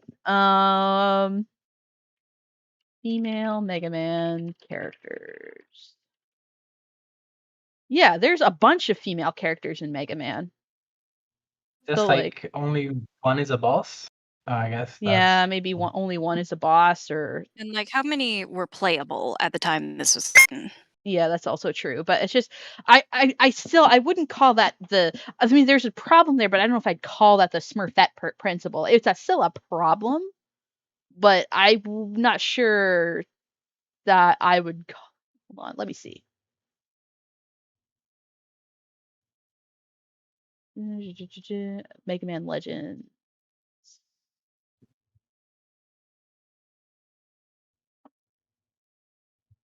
It was a. I don't know if this was play. It is. Wait a minute. Hold on. Yeah, these were playable games, and Trombone was in them, and main antagonist. So I feel like this is being a little bit disingenuous. I do agree that it is a problem, but like I'm not sure. Like I think she could be picking better examples, I guess. And Scribblenauts was a good example. But like, Scribblenauts was an excellent example. Yeah, the framing is a little messed up for what she's trying to get across. Yeah, I think this is the problem, is that Anita Sarkeesian, and this is like what is like a common criticism of Anita, is that she doesn't know as much about the video games that she's describing to get her point across. Yeah. I know what she's getting at, but there are better examples that she could be using. But she doesn't know about them because she is venturing into something that she's not educated on. And I think if she had decided to tackle this in a medium that she knew more about, then it would have been more successful. But I think then there's this worry that like, would it have gotten as much clicks? Because tropes versus women in video games is like very clickable. Like it's going to get a lot of attention, and it did. So Well, I think it's still worth saying, like, with there being 2 or 3 among 78 female examples, I feel like that's still worth criticizing, but it is not the Smurfette principle. Exactly. Like that's like the Smurfette principle, I think of as something very particular, whereas it's like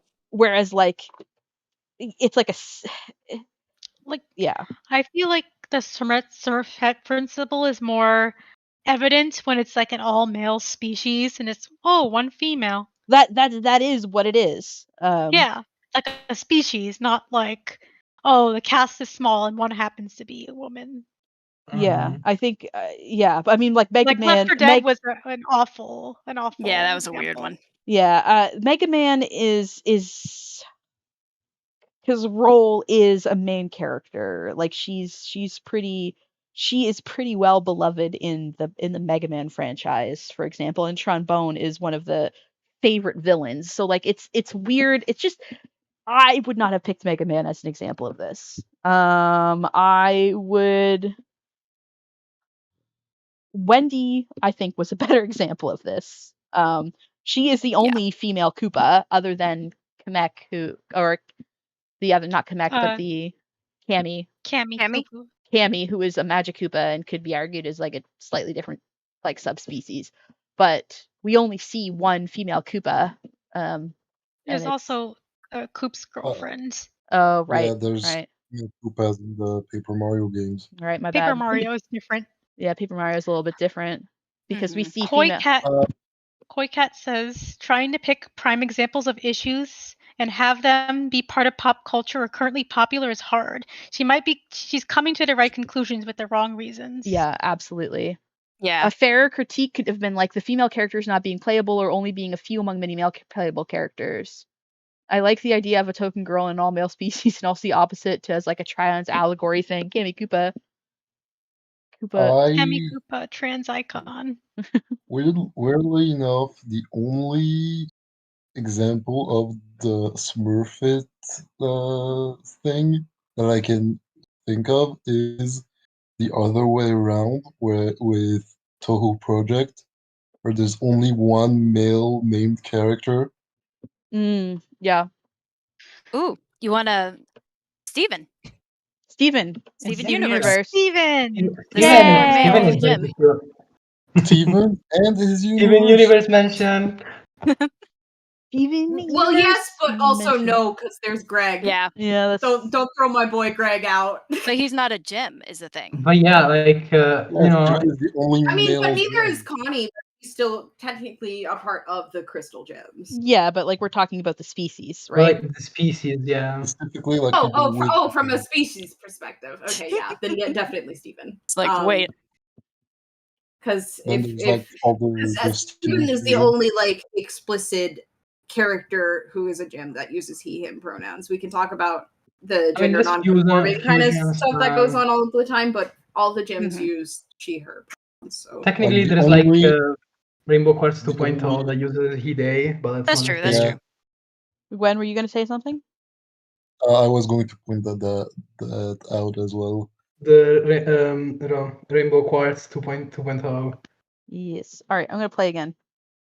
Wonderful 101, 6 of the 7 color-coded playable heroes are men. The one exception is, of course, the pink Yeah, hero that's named definitely a Wonder Pink. Smurfette. Yes. In addition to her Smurfette status, she's also Dude. afflicted with personality female syndrome. I got in late last night, but there was this party, and then the after party, and then the after party. I needed a major powder break to freshen up before meeting you guys. Wonder Pink is shallow, That passed vain, on. materialistic, and flies into a rage at the drop of a hat. You can find Smurfettes in just about every genre, from dungeon crawlers to racing games, from RPGs to shooters. Again, I don't know. Earthbound I is don't not a think good Earthbound- example. RPG It's not a good Mhm. example. Not a The, good the example at cast all. is small, and there are other female characters. It's just that only one of them is on your team. I would say if the Yeah. cast is like 4 or smaller, then I don't think you can evoke Smurfette principle. But that's just Again, it's not really a neato. species. It's like, just 4 kids. They're just four kids. Oh. Yeah. Also, like in Mother 3, like Kumatora. Kumatora is less conventionally feminine, like Yes. compared to Paula, that's her name. Yeah. Yeah, Paula. There are also like in Mother 1, there's a couple female characters that you get to play with. So anyway, Mother's not a good example, but RPGs to shooters. oh, hold on. Let's go. Thank you for the super chat, Adrian. Scooby-Doo main cast started out as archetype with Daphne being just damsel in distress until later the series gave them more depth. I mean, Velma was also there. I think because you had more than one type of woman that you are avoiding the you're stepping outside of that sort of one female character in a cast of males. You have like the 2 men and 2 women and then a dog. So For a while though, there was no Velma. Yeah. They replaced Velma with Flim Flam for a bit. what? Yeah. I mean, that was Yeah. like in the That's I the don't 13 remember. Ghosts of Scooby-Doo. Yeah, with Scrappy Also, and like yeah. Also, there was eventually just Scrappy, Daphne, Shaggy, and Scooby. That was when Shaggy had a red shirt. Yeah. Red shirt, Shaggy, pensive. There was also like of the Smurfette problem nicely in her New York Times article. The message is clear. Boys are the norm, girls the variation. Boys are central, girls peripheral. Boys are individuals, girls types. Boys define the group, its story, and its code of values. Girls exist only in relation to boys. With that in mind, let's come back to Ms. Pac-Man for a moment. One of the core consequences of the Ms. Male character trope is that it helps to define women by their connection to men. So despite her tagline, more than Pac-Man with a bow, Honey, don't you know I'm more than Pac-Man with a bow? Ms. Pac-Man's visual properties are simply an extension of Pac-Man's original design. She actually kind of is just Pac-Man with a bow. Her simple narrative reinforces the fact that she really only exists in relationship to Pac-Man. She's both his love interest and also the mother of his child.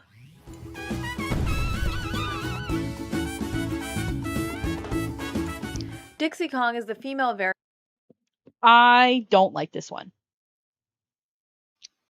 I Me mean, what neither. Also, like like there's Tiny the Kong other? too. There's Tiny Kong. Yeah, But I Wasn't don't, there Tiny like Kong. I don't even like this as like, because you could say that, like, you could easily say that Diddy is a little boy version of Donkey. Like, I don't like this one in particular. That's true. That's Uh, true. al- I mean, also like, also, wasn't there like the Trixie other has female Kong? Sorry. Well, there's also go ahead. sorry. There is more Kongs that are female. Like Trixie has a It's little Dixie. sister. It's Dixie, Tiny, Uh, Wrinkly, Candy, and then there's like other secondary female characters. But like, yeah,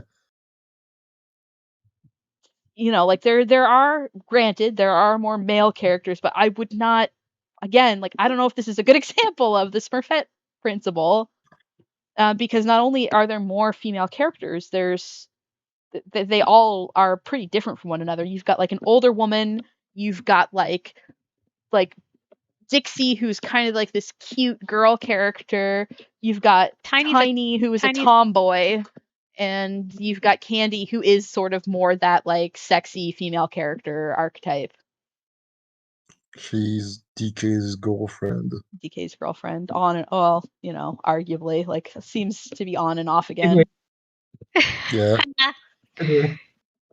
But again, someone points out that Paula and Ness are the subversion of the boy being the black mage and the girl being the white mage. Interesting. Yeah. Mega Man is a hard franchise to talk about, though, through a feminist lens. It has multiple timeline continuities. The classic series just has Roll and then Splash Woman in the games. So Roll would be a main character, and then Splash Woman would be a. The X series has multiple female characters, including playable ones, but they arguably fit the sexy lamp position. Arguably the best sub-series through a feminist lens are Battle Network / Star Force. Nice. And Legends, the one with Trombone. Also, one more thing to add. Yeah. Like I think like Anita Sarkeesian would have a lot like easier time if she like delved into pop culture and media she was familiar with. I don't think she's like that familiar with video games, only like at a surface level, like probably like Mario, Donkey Kong, stuff like that. Well, this wasn't her first foray into content creation. I'm not sure if this was her first video series or not, but she had been doing that with movies prior. Am I right, or am I forgetting? I think you're right. This was like her foray into video games. Let's not scroll too far down.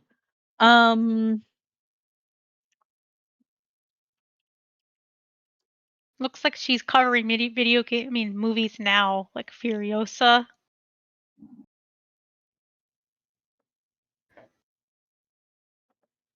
I don't know. I also I don't find Dixie Kong's design to be like, she's very similar to Diddy Kong in a lot of ways. Yeah, they avoided all the like tropes. I feel Like, I guess with the design. you could argue that she's wearing like a pinker red than the other characters, and you know, you could. It's more magenta. Yeah, but you I could do say think that the she's ponytail. The ponytail is her main gameplay thing too. Yeah. I mean, that's kind of like I'm split on it because it is a gameplay mechanic, but it's also human hair on a monkey. Yeah, that's true. But there are, yeah, no, you're right. But also has hair. Tiny has hair. Cranky Kong has hair, and he's male and existed before. That's true. That's true. Kong. And it's not just aesthetics; it is gameplay related. Funky Kong also has like some sort of hair accessory, like a bandana, I think. So it's probably like something I under will there. say that I think Nintendo does see Dixie Kong as female Diddy because back when Super Smash Bros. Brawl was being made, they wanted Diddy to actually be Diddy and Dixie and be like the same kind of character that were the Ice Climbers. Oh yeah. Are you kinda sure? grouped Are you together. sure about that, or is it just because they were partnered up in Donkey Kong Country 2? I'm pretty sure about that. Yes. No, but I mean, like, is it because because it's the female version of Diddy Kong, or are they pairing it up because they wanted to harken back to Donkey Kong Country 2 where they were paired up? Okay. It might be for that reason. Yeah. Yeah. But like, yeah. I mean, like, there's probably some elements of sexism at play, but it's not as clear cut as the others. Yeah. I would also, like, there's like, yeah, I don't know. I feel like for the time, which was the 90s, like there are like Candy is a worse example, honestly. Yeah. She's like, Jesus Yes. Christ. I would I say Yeah. that really dislike her design. Dixie Kong is a lot more like she's not as egregious. Also, Candy Kong will hit on Dixie Kong if you're playing as her. So Dixie Hell Kong, yeah. like Candy Kong, Bicon. bisexual confirmed. Like she'll blow her little We kisses like- and stuff. We love that for her. My God. We all That might have been an oversight, but it's fine. we don't think about it. Also, Happy little accident. Splash Woman from Mega Man is my gender of the day. All right. I'm just looking. Yeah, Smurfette Pemble that are heavily pop culture, and it's genuinely hard. There's a ton of bad Miss Mel character examples, but not as much for this. Yeah. And love interest of Diddy Kong. Note the ponytail and hair ringlets, pink shirt, pink hat, earrings, and eyelashes, all to distinguish her from her predecessor. I mean, also like That's even more than these random, though. features were added later. It was mostly just like, and she's been made more feminine over the years. You could argue that the original design was rareware, and wasn't quite as feminine. And when Nintendo got their hands on Dixie, they made her more feminine, which I think kind of sucks. Yeah. Also, Didi does have the cap that is kind of reserved to male characters back then. Yeah, you could argue that, I suppose. Essentially, Ms. Male characters are feminized imitations or derivative copies of already established male characters.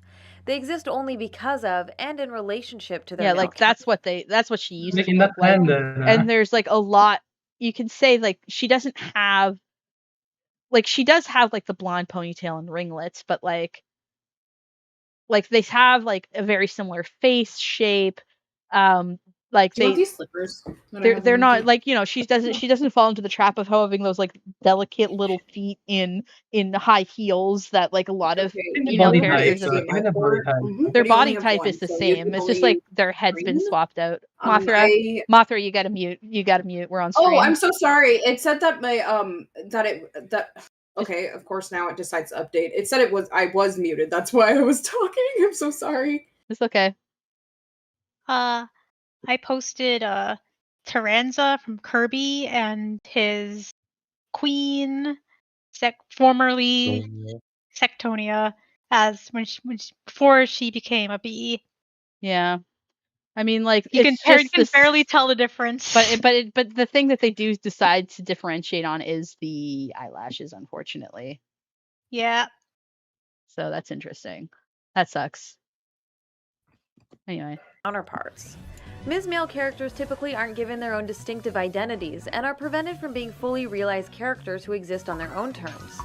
This has the perhaps. Again, I'm not sure if Dixie counts as that anymore. Dixie's kind of tomboyish compared to like Candy, right? Yeah, and I would say that like you could argue that just as much as you could argue Diddy only exists in relation to Donkey Kong. I don't know if Dixie Kong is a good example of this one. I think there are better examples of this, but Unintended yeah. effect of devaluing these characters and often relegating them to subordinate or secondary status inside their respective media franchises.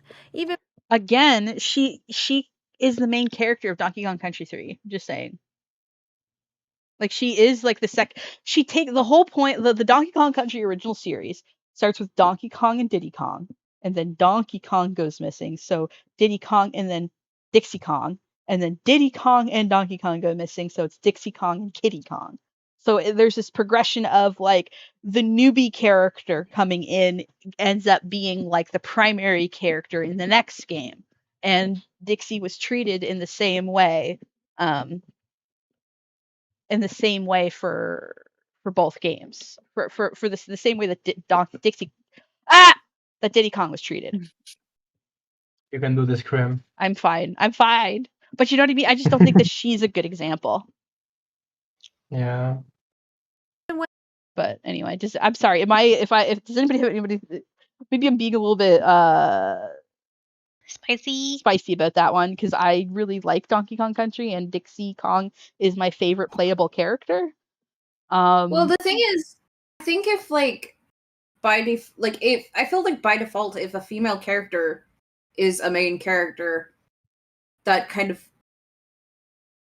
cancels out. It kind of cancels it out. Yeah, like if I don't know. That's like I saying have mixed that's like saying feelings. Samus falls into this into this trope. Samus is the main character I mean, of her own. yeah, her but own like games. she's not the main character of the franchise, I suppose. Like Dixie Kong isn't. Mm-hmm. So you could argue about that, but it's hard. It's there's like a lot of context going in here, but I don't know if I want. Would you say there's a gray areas about this? There's gray areas, as with many things. Yes. Oh. Yes. I forgot to close so that the people can tell who's talking when they talk. Okay, let's go. And they are on rare occasion given a starring role in a spin-off or sequel. One very old and notable example of the Ms. Male character trope comes to mind. As the story goes, God made Adam... Oh my god. I'll be right back. I'm gonna go get a drink. You guys talk amongst yourselves about this. Woo! I have no. I don't even. Did I hear what I hear? Did I hear? I mean, what are I you hear? seeing the image on screen, Sparrow? One sec. I accidentally closed the video. Sparrow. I mean, hold on. I'm gonna play devil's advocate. She's not wrong. I mean, yeah. Man got to be like named the thing man. is, conceptually, yes. literally, she was made out of his rib. So. Trans icon, honestly. Like at least in pop concept. The very concept of it, yeah. Yes.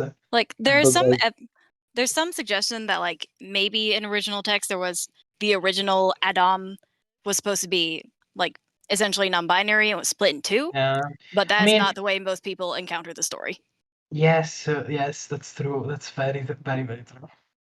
If you look at Jewish mysticism, and this only exists in Jewish mysticism, which is a separate thing from Christianity, Judeo. It's a separate thing from like Judeo beliefs as a core. I mean, he got Eve because he wanted to replace Lilith. Rosen says Eve is literally a Pandora knockoff. Oh my god. So funny. Yeah. Oh my god. Eve was the original Mrs. Pac-Man. Oh my god. I feel a lot of things about this statement. Oldest iteration of Mrs. Pac-Man. Oh, also shark jumping walrus. False. This is a Jewish jump scare. Anita Sarkeesian, as far as I understand, is Jewish, isn't she? I'm not sure. I don't know, no but idea. I think you might be right. Because that if she is Jewish, she might be coming from a Jewish perspective and not a Christian. Yeah, but I seem to recall that seem to recall that was one of the things that was. Like, Nazis calling someone Jewish does not indicate anything, unfortunately, because they call anyone they don't like Jewish. Anyone with even like anyone with dark hair and like a slightly different nose that doesn't conform to standards is Jewish to them. Or like a Jewish sounding last name. Or if they shook a Jewish person's hand, that makes them Jewish in that perspective. Yeah, but also, just real quick, we established earlier that it's Miss Pac-Man, not Mrs. Oh yeah, yeah. you're right. However, it looked like they did get married. I think we saw art of them in a wedding dress and a I tuxedo. mean, in one of the games, way later on, they do get to be like, she's like get to be like a housewife and like with the kid and everything. So I don't know. That's like one of the Also, way later stuff thing. the idea of Ms. Pac-Man implies that that is their last name and not their first names. Mm. I always Yeah. thought Pac-Man was like a little nickname, Pac-Man's but no. okay. Pac-Man is his first name. Miss Pac-Man is her last name. She has another name we don't know I don't know. about. Maybe it's like a Or maybe it's a Mario Bros, situation. Maybe it's a Mario situation, like I'm Mr. Pac-Man. Pac-Man. Yeah, Mario. Mr. Pac-Man. For those who don't know, because of a Yeah. mistake Nintendo did, they accidentally made Mario's last name Mario and Luigi's last name Mario, but also Mario's first name is still Mario. Because they are the Mario brothers, so you know that implies. That's because I don't know. It's Sans Undertale joke. And they tried to stay away from it, but like people kept memeing about it, and Nintendo was like, "Fine." I mean, you they can have played it." into it near the end. And now They it's in played the into it. movie. You know what? All I can say is that Luigi is like the male version of the Miss Pac-Man trope. So Yeah. true. Yeah, So because I mean, true. I have to say, at least for a while, he only exists in reference to his brother. Eventually, he gets his own games. I have but to like, say, Luigi is kind of baby girl. He is. So true. Kinda. So true. Essentially, like Lots He's of the baby girl in that he man. is the OG baby girl. I think The- he and Bowser would be very cute together. I'm just saying. I like him I ship and him with Prince Beasley. Beasley. Yes, Beasley. You and me, mine. Same brain cell. connecting.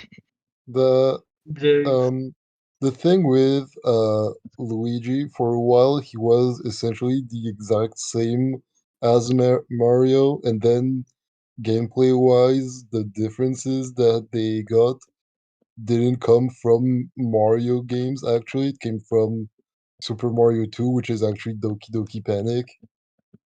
Yep. Interesting. Doki Doki Panic contributed a lot to Mario, though. Anyway. And like his coward, the coward persona came from the cartoons. Yep. And then into the mansion. Anyway, I'm gonna continue playing. We can finish this video. We've got 9 minutes left. Him in his own image, and then later took a rib from Adam's side and fashioned a woman out of it to be his wife and companion. This Adam and Eve version of the creation myth reinforces a subordinate view of women. Man is cast as the original concept and source code for woman, who is derived from his body. Essentially, Eve is a sequel to Adam, just as Ms. Pac-Man was built from the body of Pac-Man who came before her. In a male Can I identifies as spurg about biology for a second? There's a lot going on here. Okay, I think we can all spurg about biology and how in theology, like Yeah. it's arguably not what she's saying it is. Yeah. But let's take a deep I do breath. like. This isn't what she's talking about. This isn't what she's talking about. Uh, This isn't what she's talking about. Paro, I know what you want to talk I know about. what you're going through. Yeah, because the thing is, like, when it comes to mythology doesn't take biology into account, so we shouldn't even really be thinking about biology. I do Yeah, wish but my it's not Go the to your happy point. place. Hold the textbook. I'm gonna get some water. Paro, I know your pain. really- I know your pain. I do really like the image of Miss Pac-Man eating the fruit of knowledge. Yeah, That was pretty good. I mean, the entire idea of like of opening a Pac-Man and just fashioning another Pac-Man out of it. It's like I think the imagery is kind of silly, but like the woman as subordinate to the man, blah blah blah. That did not come from fiction. That is beliefs put into fiction. Yeah, exactly. Like those beliefs put into Adam and Eve and into fucking Miss Pac-Man. Like, I mean, jokes aside, yeah, there is like something to be read into this. All right, let's press play. Pac-Man who came before her. In a male-identified society like ours, men are associated and become synonymous with human beings in general. In other words, male tends to be seen as the default for the entire species. In video games, male identification manifests as a tendency for all characters to be male by default, unless there's some special reason or specific justification for women to be present in the story. To help illustrate one of the ways the male as default phenomenon operates in gaming worlds, let's take a look at the mobile mega hit Angry Birds. When the game was first released in 2009, the 5 original birds in the flock were identified by their color and did not include any specific gendered signifiers. Over time, as the game has grown in popularity and the brand has expanded to include numerous spin-offs, real-world merchandise, and a weekly cartoon series, Okay, I have to a say, more distinct personality. okay, the white one. Her entire gimmick, even in the first game, was like literally explosive eggs, and she was like, I don't know. It feels weird. I mean, I get what she's saying because the designs are way more, feminine, in the design. But again, yeah, I could continue. Sorry. I think that it was just that, like, this. Remember, this was made in 2013, so Yeah. A lot has happened to the Angry Birds like franchise. Angry Birds had us in a fucking I death grip. mean, I have to say though, they did have added like a binary bird at some point. Actual names. Mobile developer Rovio first began gendering birds in February 2011 with the release of their Valentine's-themed episode for Angry Birds Seasons, which includes Gendering male birds. character versions of the I red find bird, that very the funny. white bird, and a female pig as love interests. The with white the bird bows, was already makeup, a and long female. eyelashes. There's a larger unintended they're consequence to marking these birds as female with feminizing gender signifiers. It reinforces that all the other birds and pigs without these specific visual cues are all male by default unless otherwise noted. The addition of the pink bird to the main flock in 2012 further Yeah, the egg entrenched one was male as already the default female. setting for the Angry Birds universe. Trans man. I should mention that Rovio Yeah. later stated that the white bird was also female and named her Matilda. This revelation led to a character redesign which has feminized the white bird by adding pink accents, rose cheeks, and long eyelashes in the Angry Birds cartoon series, just to make absolutely clear that she is female. Over in the Mushroom Kingdom, we have Toadette, who is both... I would say Toadette is a good example of this. Oh yeah, she's the best example of it. But of course, like in more recent years, like it's been stepped back a little bit. But Toadette is an excellent example. Can I say Paper Mario also has a bunch of female toads that aren't just like that? Also, Goombella. Goombella, my friend, my wonderful friend Goombella. I love Goombella, but originally, yes, Toadette is a good example of this. I think. I would agree. Yeah. And the only woman among the mushroom people.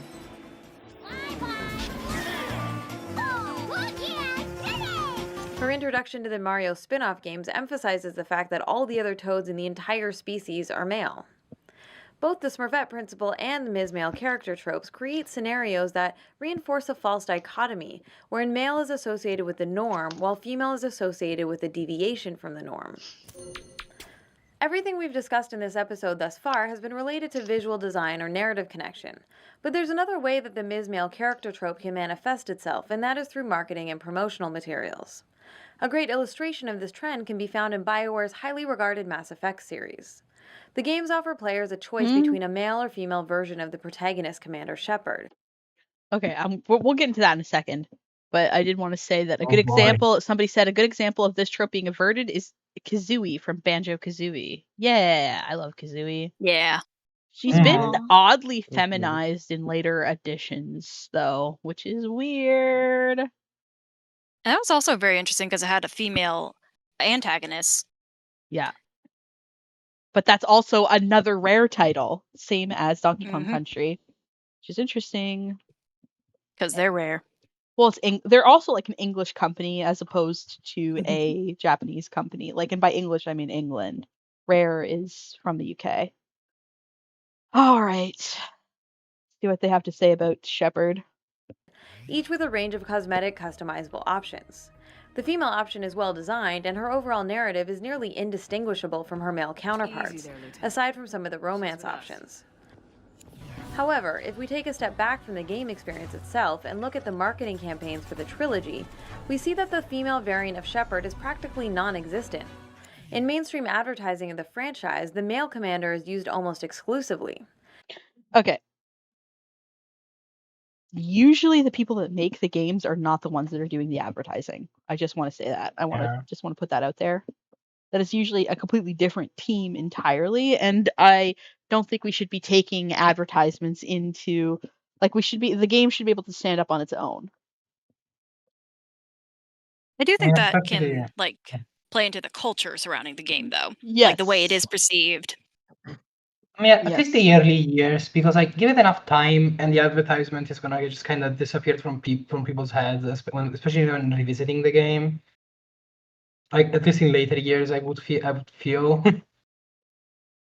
I also would say that like now these days the culture is completely like in the other direction. I would say that more people, including men, prefer to play as femme shep because she's just a better she's better voice acted, and like people I don't know, people just tend to prefer her over male shep.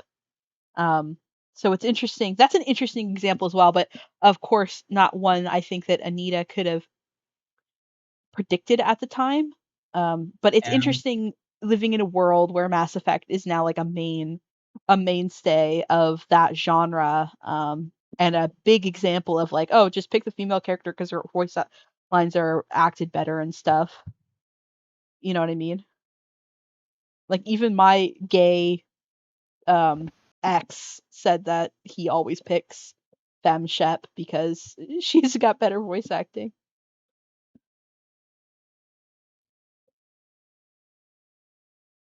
I'm not a big Mass Effect person, so if anybody wants to chime in there.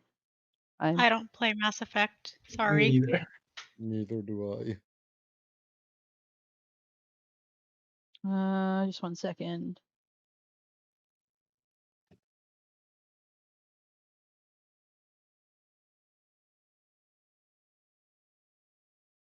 All right. His image is front and center on the box covers for all releases, including the special editions. He's the one featured in the TV commercials, teasers, trailers, web banners, street posters, and print ads, and his face appears on most of the magazine covers. All of this positions the male Commander Shepard as the default protagonist of the series. One man, one very specific man, might be all that stands between humanity and the greatest threat of our brief existence. That is how BioWare is selling the Mass Effect experience. Nearly everything about the advertising campaign explicitly tells players that Commander Shepard is a man, and by extension associates the official storyline with the male version of the hero. This marketing strategy contributes to the fact that only 18 to 20% of players choose the female option, despite the fact that Jennifer Hale's voice acting is widely praised as being far superior. Is that still true, I wonder? I mean, it's been years. So That'd be very interesting, yeah. Themed happened with Assassin's Creed Odyssey, where the female character was more popular than the male character, and she became the canon character of the game. Interesting. Girl PCs are more popular options than male PCs more often than not. It's also true. I'm going to have to step off, I think, for a little bit. I need to finish up some stuff and work. So I'm going to have the stream in the regular ear. So I'm just going to step off the stage. All right. Thank you for coming, Paige. Thank you. Also, bye-bye. I feel like as soon as we finish the video, I might hop off to get some sleep. Okay, fair enough, Zoe. All right, I'm gonna press play. Yeah. Let's finish this video. We've got 4 minutes left. You brought me here to confirm what you already know. The Reapers are here. Still, the female version has a dedicated fan base who frequently refers to her as FemShep. And although this is meant as an affectionate nickname, it does further highlight her designation as a Ms. Male character. She is the one with the qualifier attached to her name. She is a female Shepard, whereas the male version simply gets to be Shepard. I would say that people do say femme shep and male shep, in my experience. But again, I'm not a Mass Effect person, so maybe I'm wrong. I mean, yeah. During the advertising of Mass Effect 3, BioWare made a little more effort to include female Shepard with items like an alternative reversible slipcover for the game box, which features the male version by default, Oh, that's as kinda well as a neat, special actually. web-only trailer, but these gestures feel like an afterthought or niche specialty marketing, and hardly what I would call a substantial or equitable inclusion. While Mass Effect's advertising strategy might not undermine the story or gameplay, it is a glaring example of how the Ms. Male character trope can be perpetuated by marketing departments unless careful consideration is given to how gender is represented when advertising games that do offer players a choice. Now, it's certainly true that in many cases, the games starring the female variant are better gaming experiences overall. And taken on their own, each individual example we've covered in this episode might seem relatively benign or trivial. But the reason this series focuses on tropes is because they help us recognize larger recurring patterns. Both the Ms. Male character and the Smurfette principle have been normalized in gaming and in mass media more broadly. So much so that the two tropes usually pass under the radar and are often reproduced unconsciously, which is part of what makes the myths they perpetuate about women so powerful and insidious in our culture. The truth of the matter is that there's really no need to define women as derivative copies of men or to automatically resort to lazy, stereotypical, or limiting gendered signifiers when designing video game characters. It was at that moment that Claire realised she had superpowers. Claire is a simple blue cube and one of the more memorable characters from the indie game Thomas Was Alone. We know she's female because of her name, her narrative, and the pronouns used during gameplay. Claire's gender presentation doesn't reduce her to her gender or separate her from the rest of the cast. Claire needed to come up with a superhero name as soon as possible. Half of the playable characters in Towerfall are women, and the game is also notable for its color code inversion. The Last of the Order wears blue, while the Assassin Prince is decked out in pink. Oh, that's quite cute. Indie games like Knit Underground, Scary Girl, It'll Do, and the iOS title Lily all have female characters who resist gendered stereotypes. Each of these indie games avoids falling back on the Ms. Male character trope or relying on narrow, superficial visual markers as a stand-in for personality. The visual aesthetics of these female characters displays a range of gender expression and presentation using a variety of hairstyles, color choices, and accessories. Developers can also choose to give players the opportunity to get to know the personalities, interests, and struggles of their characters. Even with minimal narrative or limited graphics, it is entirely possible to make games that feature dynamic women who exist on their own terms. Remember, it all starts with a harmless quarter, but it can turn to tragedy. All right. So that was the video, and I'm noticing that we're almost 2.5 hours into the stream. I understand how you managed to like make 6 hours of stream at this with this rate. Yeah. When did this video come out? 2013. 16. My God. Yeah. I'm surprised. Like this is so old because it feels like yesterday to me. Yeah. Time passes. Yeah. I I am hesitant to watch something else that's super long because this is already a very long stream, I would say. So 2 hours out of 25 minutes. My God. yeah. I want to look at something recent of hers that's not too long. But like for those that for Zoe, you said that you're gonna. Yeah, I was gonna I mean, maybe hopefully I'm gonna be up. Wake up in time for a game night, but I wouldn't know. In any way, like it was lovely being here. At the next one, I guess I'm gonna go off to get some sleep. All right, thank you, Zoe. You have a great night. Sleep well. Thank you, Grim, guys. you have received a super chat. Oh, Paige. Oh, thank you, Paige. As is custom for my people, super chat. Thank you so much, Paige, as always, and thank you for being on the stream. Let's freaking go.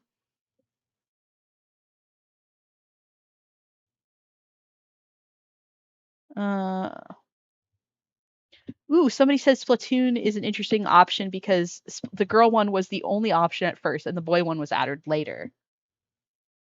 Oh, interesting. Yeah. I think it's just that like the girl ones weren't gendered, and then that became the default. And yeah.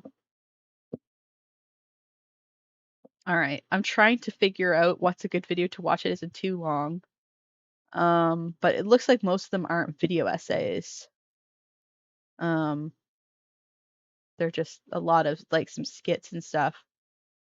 I will say overall, I think the message that she was trying to get across, I don't think she was incorrect. Yeah. Yeah. I just think that maybe, like, definitely some things could have been worded better, but I don't think she was wrong. I feel like she could have honed in on her evidence better. Mm-hmm.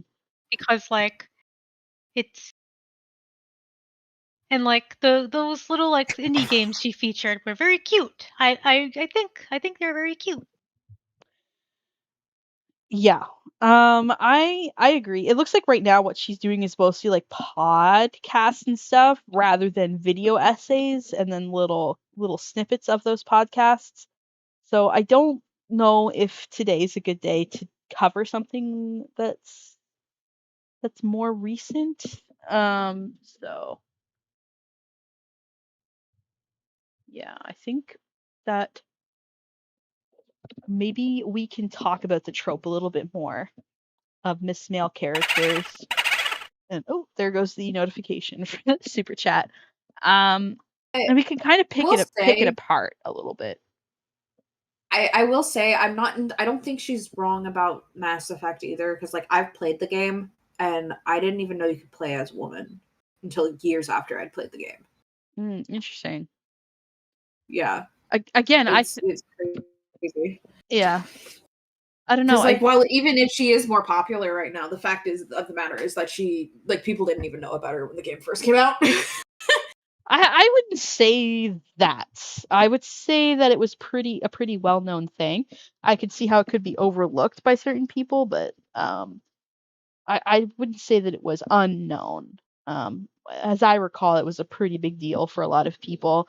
There's also considerations like the characters, like a lot of the romance options have different sexualities. Like there are bisexuals and there are lesbians and there are gays and there are...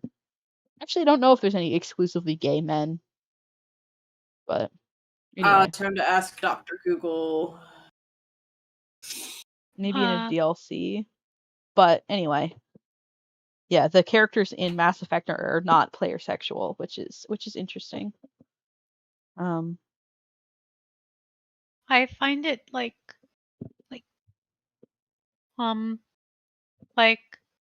sometimes like the small cast, she falls for the small cast thing, and it's like kind of eating at me because like yeah, like it is a tragedy like if one of the four characters is a girl, but also like especially if it's like identified as being a girl, right? Yeah, like Pikmin 3. I like Brittany. I like Brittany a lot, but like she's a pink-haired girl wearing a pink suit. I like her though, personality-wise, and she's like not super feminine, but like I feel like Pikmin 4 is a lot better about their female characters. Looks like there are no exclusively gay male characters. Not Sabine coming back to the fucking channel. How'd Sabine even get here? What's Sabine saying? No, I removed them. All right. Did he keep making like socks? Yeah. Just like still using other people's content to make videos. But anyway, I feel like Anita's popularity has waned a lot now compared to her peak in popularity. Like most people nowadays don't talk about Anita except when she ended her Feminist Frequency series. Yeah. I think that's also notable. But I wanted to revisit her as somebody that watched her videos when they were coming out and liked the series for the most part. But I feel like my understanding of video game culture and feminism has grown past a lot of what she purported, I think. I think at the end of the day is it gets people to think, and I feel like that's the most important thing. Exactly. Because like having these conversations is important, because I think like a lot of people won't see a problem unless it is like pointed out. It's like, hey, why is the only female character always just a copy of the male character? It's like, you know, like it's like, hey, yeah, that's kind of weird. Yeah. Let's unpack that. And then it gets you talking about things like what if we look at this through a transgender lens or through a gay lens? What if we look at it through like, again, the Left 4 Dead one was interesting because it's like, hey, wait a minute, I think it's notable that like we're looking at a game series, Left 4 Dead 2 was the second game in the series, had two black protagonists that were not romantically involved with each other. I think that's a pretty big fucking deal. Because that's a common thing that happens. Yeah. I think that we should talk about how that's actually great, and it's like I Because feel like diversity doesn't necessarily have to be diversity in gender. It can always be diversity in race, religion. It doesn't start and end with gender. No, racial diversity is also extremely important. Also, like a lot of black girls don't get to be the one, like wearing the pink bow and the dress and the earrings and stuff. Usually, what happens is that they get completely other and often more nasty visual gender stereotypes, not gender stereotypes, but visual stereotypes assigned to them. So like maybe somebody that might, like, there are multiple different people that might look at Mrs. Pac-Man or Miss Pac-Man, sorry, and actually be empowered by the way she presents her gender, you know, and that might be trans people, it might be black girls that like those things for themselves as well. I don't know. There's just a lot to be said, I think, about this video, I think. Yeah, I feel like especially like in more modern directions, and I did bring this up a little bit earlier with about like frilly and like girly and just like hyper feminine things. I feel like it's the point of it is to be allowed to be like very feminine. It is in a way that doesn't. It's not meant to appeal to a man. In fact, a very good example of this is the sub fashion and subculture in Japan of Lolita fashion. It's supposed to be hyper feminine, but not like to attract a man. Like it's supposed to be cute so that you can like be cute with other girls and have fun. And it actually the Lolita community gets a lot of backlash for that because they're like, a man's not gonna like that. It's like this is not for a man. I want to talk about one of my favorite things that kind of turns this on its head. Is Raggedy Ann and Andy is like, he is the opposite of like the Mickey Mouse and the Pac-Mans of the world, because Raggedy Ann came first and then Raggedy Andy is kind of the opposite of this. But they aren't romantically involved. They are brother and sister, I think is also fun. I don't know. I like these characters. But I like the way that they're drawn. I like the Raggedy kind of like style in general. Yeah, it's really fun. It makes them look like they're like well loved dolls. But you do have Raggedy. Oh, Ant's here. Oh. In chat. He says he likes how you changed the demon avatar. Oh, thank you. I changed that the other day. We're not talking about Annabelle. We're talking about Babette right now. Look at her. I mean, he's not wrong though, because Annabelle is a Raggedy Ann doll. Yeah, but like, but it's interesting that we've got like this like hyper feminine coded character. Oh my god. Give me something that isn't like tiny. So we've got like this. Oh, they're all small. I'll just zoom in. we've got like this hyper feminine character that kind of goes in contrast with Raggedy Ann. I think is interesting. Oh, she's so pretty. Yeah, people kind of ship Raggedy Ann and Babette's.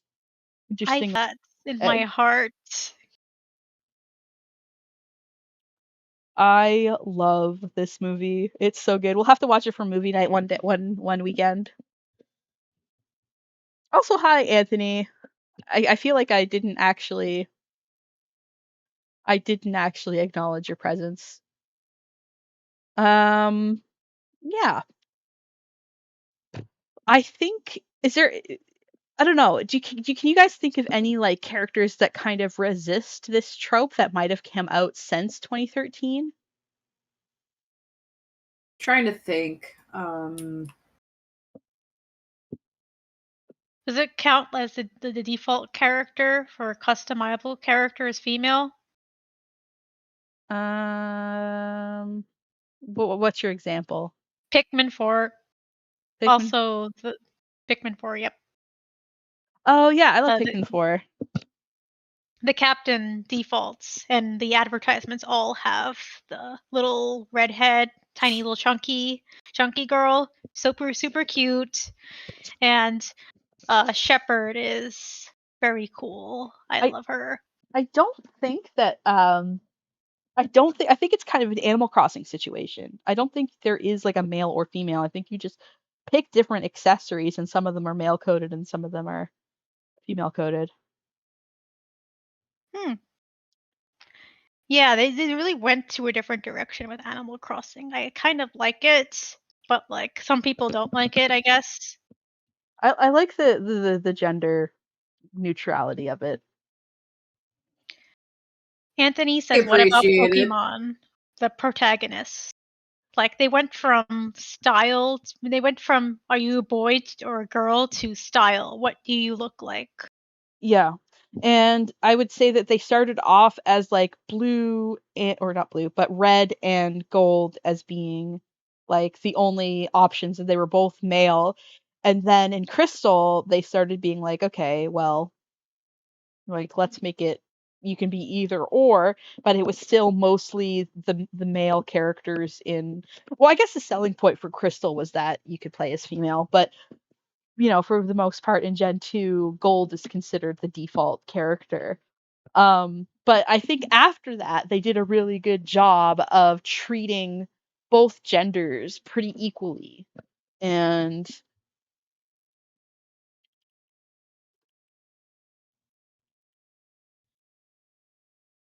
I will say that it's also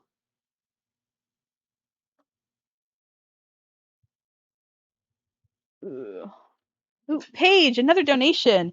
So much of the issues with the Miss Pac-Man Smurfette is solved with just including more female characters, more imagination designing women beyond a single stereotype. This is common from a girl with a Princess Peach avatar. Yeah.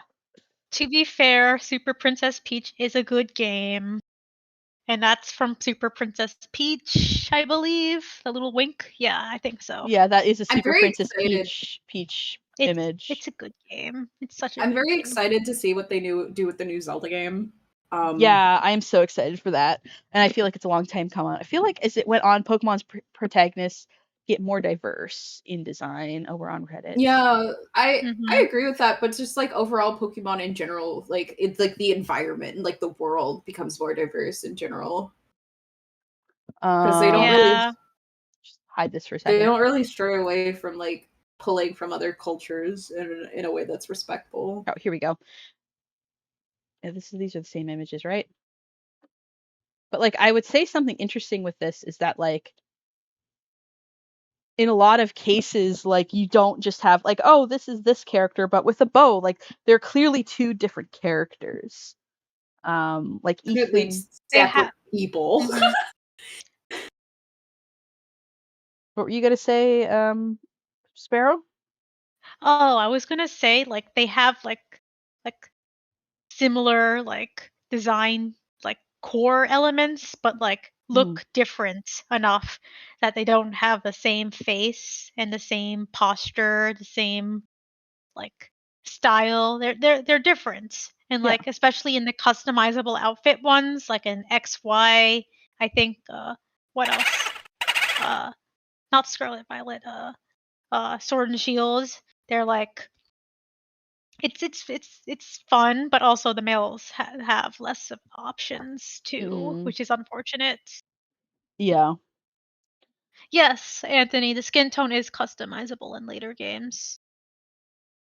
But it usually defaults to white in advertising, which kind of sucks. Yeah.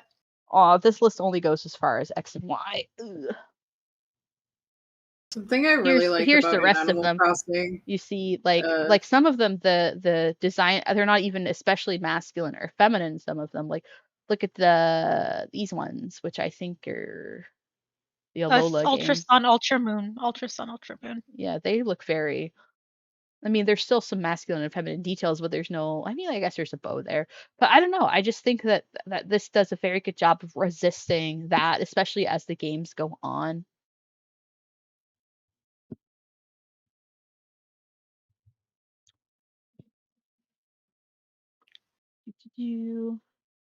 Chris and Hilda's designs. I like Chris's design a lot. I love Chris.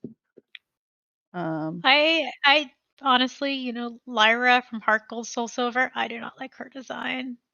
Her hat too big. I also don't know why they replaced Chris. What was wrong with her? I don't know. Because Ethan gets to come back, and so does Silver, but Lyra, like, what happened to Chris? Like, what was wrong with Chris? I mean, she has blue hair and pronouns. Of course, she got deleted.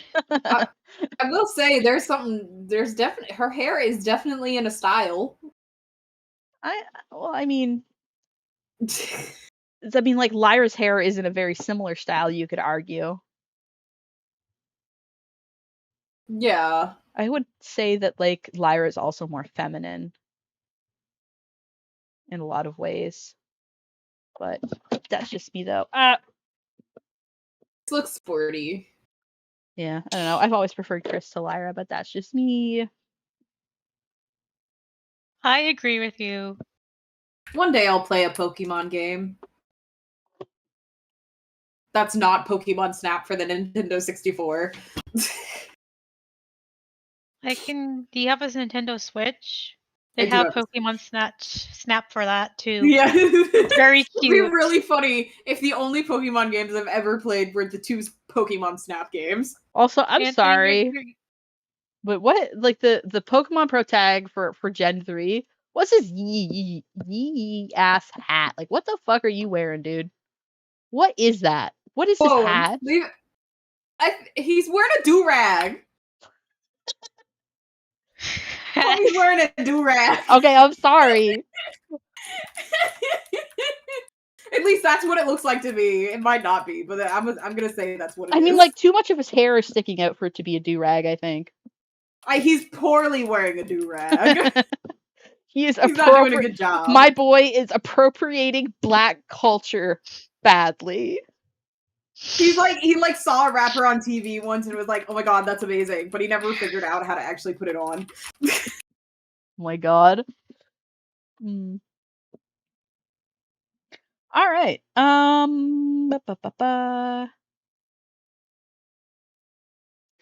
Anyway, like I said, I feel like it took us 2.5 hours to cover one feminist frequency video, and I do not want to be here all night.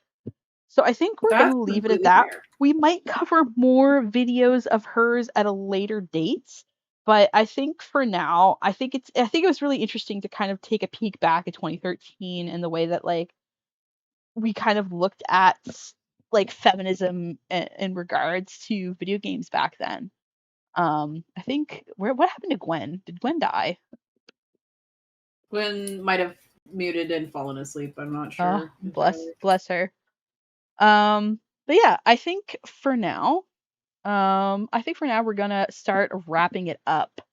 That being said, tonight is Games Night on my Discord server.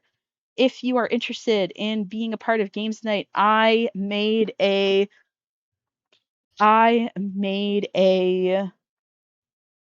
community post. I forgot to link it in the YouTube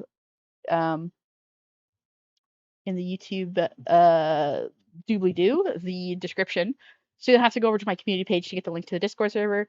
We're going to play some Jackbox games. I did finally get a Jackbox pack. I've been really dragging my feet on that. We got Jackbox 7. We'll play a couple games there. So if you want to do that, head on over to my Discord and hop into the game nights voice call, and we'll play some games. But that will be it for all.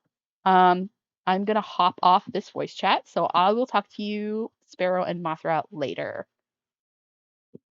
All right, Bye-bye. bye-bye. Okay, bye-bye.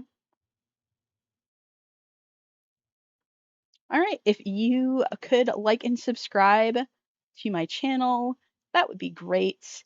But that'll be all from me tonight. Thank you for coming and watching this stream, watching us talk about feminist frequency and feminism in video games. I will be streaming again either tomorrow or Tuesday, probably playing a video game, maybe Minecraft, maybe Pokemon. I haven't decided yet. But yeah, thanks so much, and everybody have a great day.